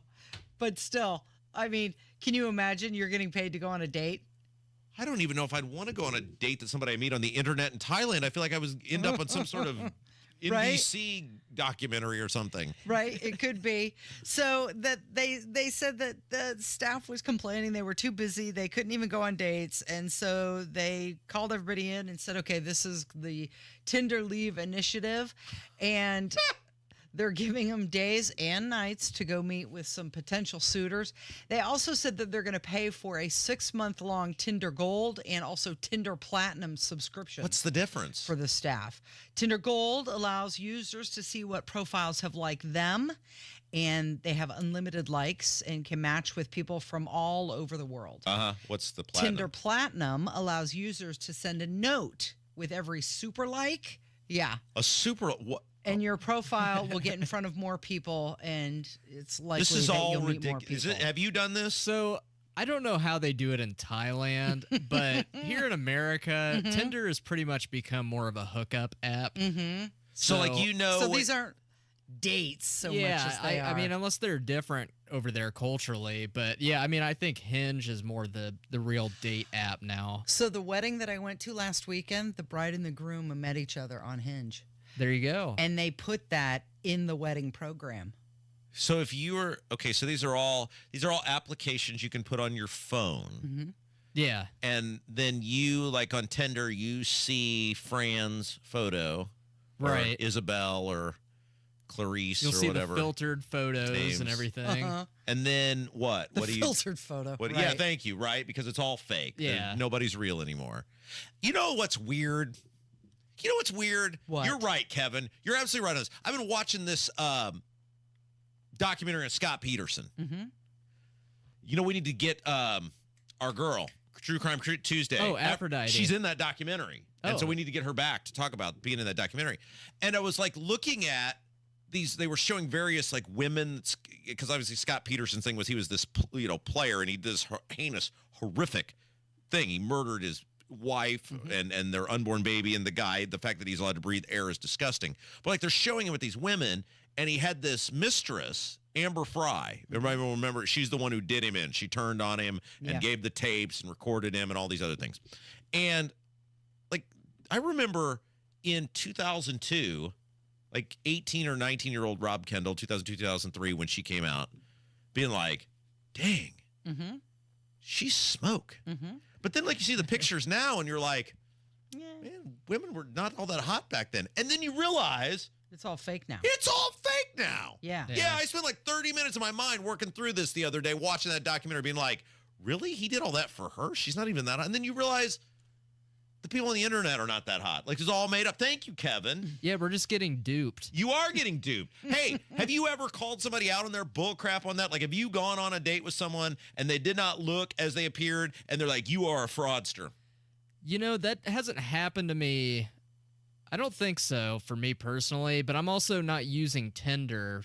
Yeah. Would you? So maybe it's different on Tinder. If it did happen, would you say something? Probably Would you not. just end the date? You know what? I'd probably just do an away, Irish goodbye. A what? An Irish goodbye. What is that? I would just leave without saying anything. Really? No, I'm just too kidding. nice to do that. I wouldn't do that. You would torture yourself through the remainder of the date when you are that nice of a person. Yeah, I would probably just cut it short, I think. Because, here's the thing. I mean, we all are kind of all being fooled by women because of the makeup. Like, it's enhancement. Right. But I somehow feel like I'm being more fooled based on the filters. By the filters? You go the other way and do the aging filter. What are we talking about with Susan next? What's the Mind Your Manners? Oh, etiquette. Yeah, etiquette. And the guy who signed up his girlfriend for an etiquette class without telling her. To meet his parents. Yeah. Because he's some rich snob. Yeah. Should you make your mate take an etiquette class before they meet your parents? Susan Beckwith joins us next on 93 WIBC. Are you ready for Beer Sample Friday?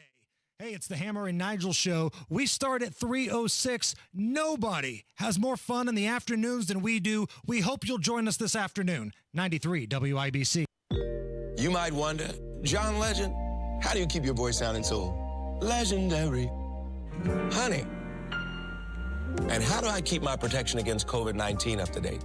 With a COVID shot this season, designed for recent variants. You can get your COVID-19 shot when getting your flu shot if you're due for both, as recommended by the CDC. The fresher, the better. Ask your healthcare provider about getting this season's COVID-19 shot when getting your flu shot. Sponsored by Pfizer. Are you in a friendly curb appeal competition with your neighbors? Who wouldn't want to have the home that's the envy of the neighborhood? But if you have a leaning brick porch, an uneven concrete driveway, a pool deck covered in cracks, an uneven sidewalk that you could trip over, there's no way you're going to win that competition.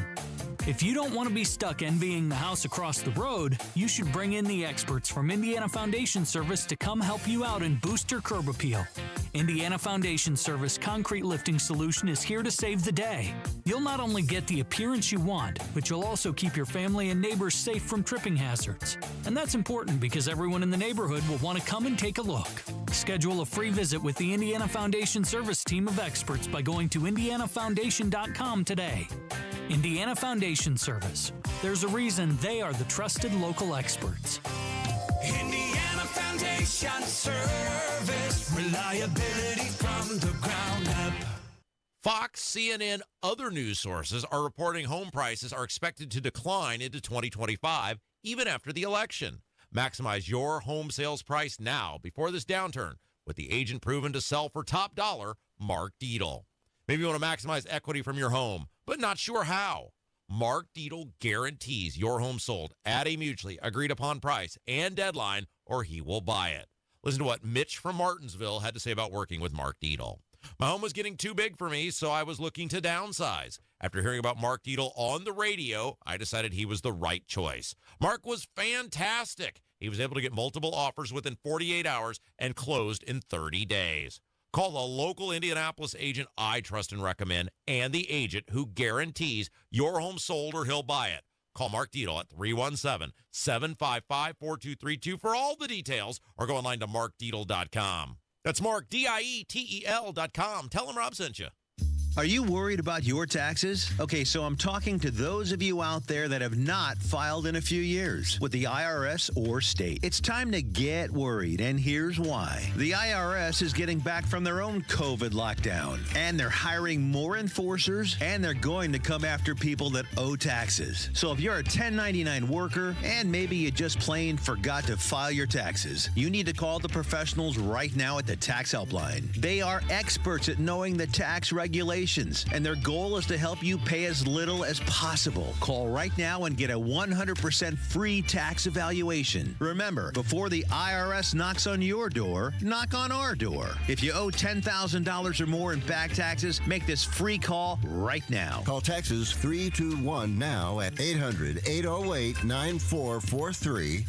800-808-9443. That's 800-808-9443. Family-owned and operated Garage Doors of Indianapolis is proud to help bring you live coverage of the presidential debate as title sponsor of Debate Night with WIBC. Garage Doors of Indianapolis embraces conservative values and agrees with Thomas Jefferson that an educated citizenry is vital for the survival of a free people. When you have garage door problems, call them today for service today. 875-4577, 875-4577, or visit doorstoday.com. You might wonder, John Legend, how do you keep your voice sounding so legendary? Honey. And how do I keep my protection against COVID-19 up to date? With a COVID shot this season, designed for recent variants. You can get your COVID-19 shot when getting your flu shot if you're due for both, as recommended by the CDC. The fresher, the better. Ask your healthcare provider about getting this season's COVID-19 shot when getting your flu shot. Sponsored by Pfizer. Tailgate this Sunday from 10 to 1 at the parking lot at McCarty and Church Street before the Colts-Texans game. Presented by Real Alternatives, Jack Daniels, and Twin Peaks. Register to win a ticket upgrade or tickets to the game and $100 in Colts cash from Bud Light. No purchase necessary. Susan, looks like I'm losing. I'm losing Casey, it is that time. It is. It's our final segment of the week. Yes, it's called Mind Your Manners, where we send you, our very fabulous audience, into the weekend with the tools necessary to be a better member of society. Mm-hmm. And to do that, we just don't turn this over to any old rank-and-file amateur. We have a professional. Yes, we do. Someone who specializes in this. Yes. Among many things. She's a former Miss Indiana. Her name is Susan Beckwith. She joins us now on the WIBC hotline. All right, Susan, so you sent me this article. I'm just going to read the headline. I think it's fascinating. Man signs up his girlfriend for an etiquette class before meeting his parents, sparking debate. The floor is yours. Yeah, I wanted to know your opinion. Like, do you think that that was helpful or insulting? And then I'd love to tell you what Micah's opinion was. Okay, Casey, do you want to go first or you want me to go first? You have at it. Ladies first. Okay, well, I think it's interesting. Obviously, he should have had an open conversation with her before he signed her up and said, hey, maybe this is something we can consider. I want you to have all of the tools so that mom and dad love you like I do. If he did it without telling her, that's a big red flag. But my question is she from this country? Like, was he trying to help her understand his culture? If she's from a completely different background, maybe he had a point, but he should have discussed it with her before just signing her up without her knowledge. So you think he should have done it but told her? Well, I think the fact that he did, he basically should have said, "You are you have horrific manners or mannerisms, and as such, I don't trust you around my parents, and I'm signing you up for this class." Well, I mean, he said, she's a beautiful, interesting person, despite all the hardships she's faced. The only problem is that she lacks manners that my family typically expects. Oh, yeah. I mean, he should have just said, "Hey, we do things a little differently around my house. Certain things are expected of us. I want to make sure that you've got all of the tools to be successful. I know they're going to love you. Would you be interested in doing this with me?"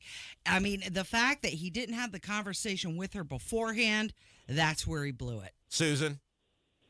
I totally agree with that. I think that if he would have approached it that way, she would have received it so much better. And maybe they could have collectively decided what would be the best approach. Maybe it was just him taking time to educate her or just review some things that he felt like she needed to know versus, taking some sort of formal class. But with that, I feel like most of the time, we're not going into formal dining situations on the everyday. That's just not part of our normal society anymore. But when you do have that knowledge and you need to call upon it, I think that gives you confidence. And I think that was his intention, is that he wanted her to feel confident and just relaxed upon meeting his family and to make that best first impression. So I think it was coming from a good place, but he should have talked to her about it before. Yeah. Susan Beckwith is our guest. It's Mind Your Manners. We're talking about this article. It appeared in Scoop Up is the name of the website, and the title of the article is "Man Signs Up His Girlfriend for an Etiquette Class Before Meeting His Parents, Sparking Debate." Okay, so Susan, do you want to go ahead and say what Micah had to say, or you want me to give my opinion on this? It's your segment. Which one you want first? We'll keep it really short, but basically he was like, I thought it was totally fine. He was like, I think it was fine. You know what? It's okay if you know things that other people don't know and you're trying to, help them. And it was, so he thought that it was totally appropriate. So then that launched us into a whole review of when he first met my parents. Oh. Keep talking. Yes. Say more. Pretty well. The only thing is my mom did not love when he referenced me as hot, and she did not like that. I think she would have been she would have liked beautiful much better. So then we started talking about semantics. We have this discussion often about fool and stupid, because I'm always like, don't call them stupid, just say they're foolish. So wait, your mom was mad because Micah said your daughter's hot.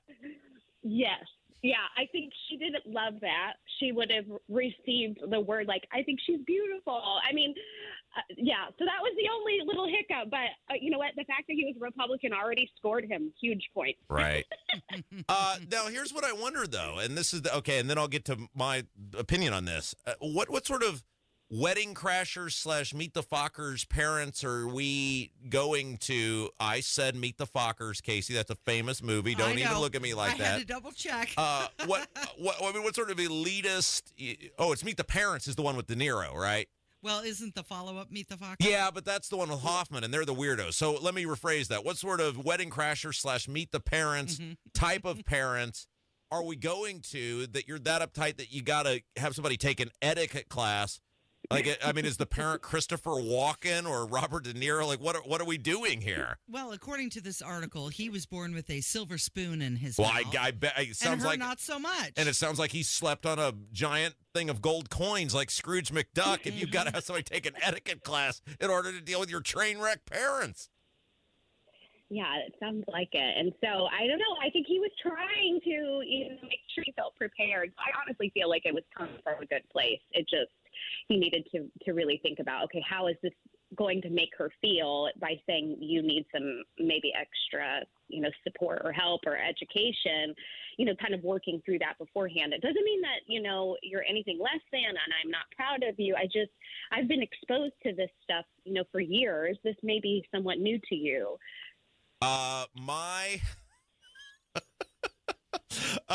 And we preface this always by saying I'm a much better person today than I was years ago.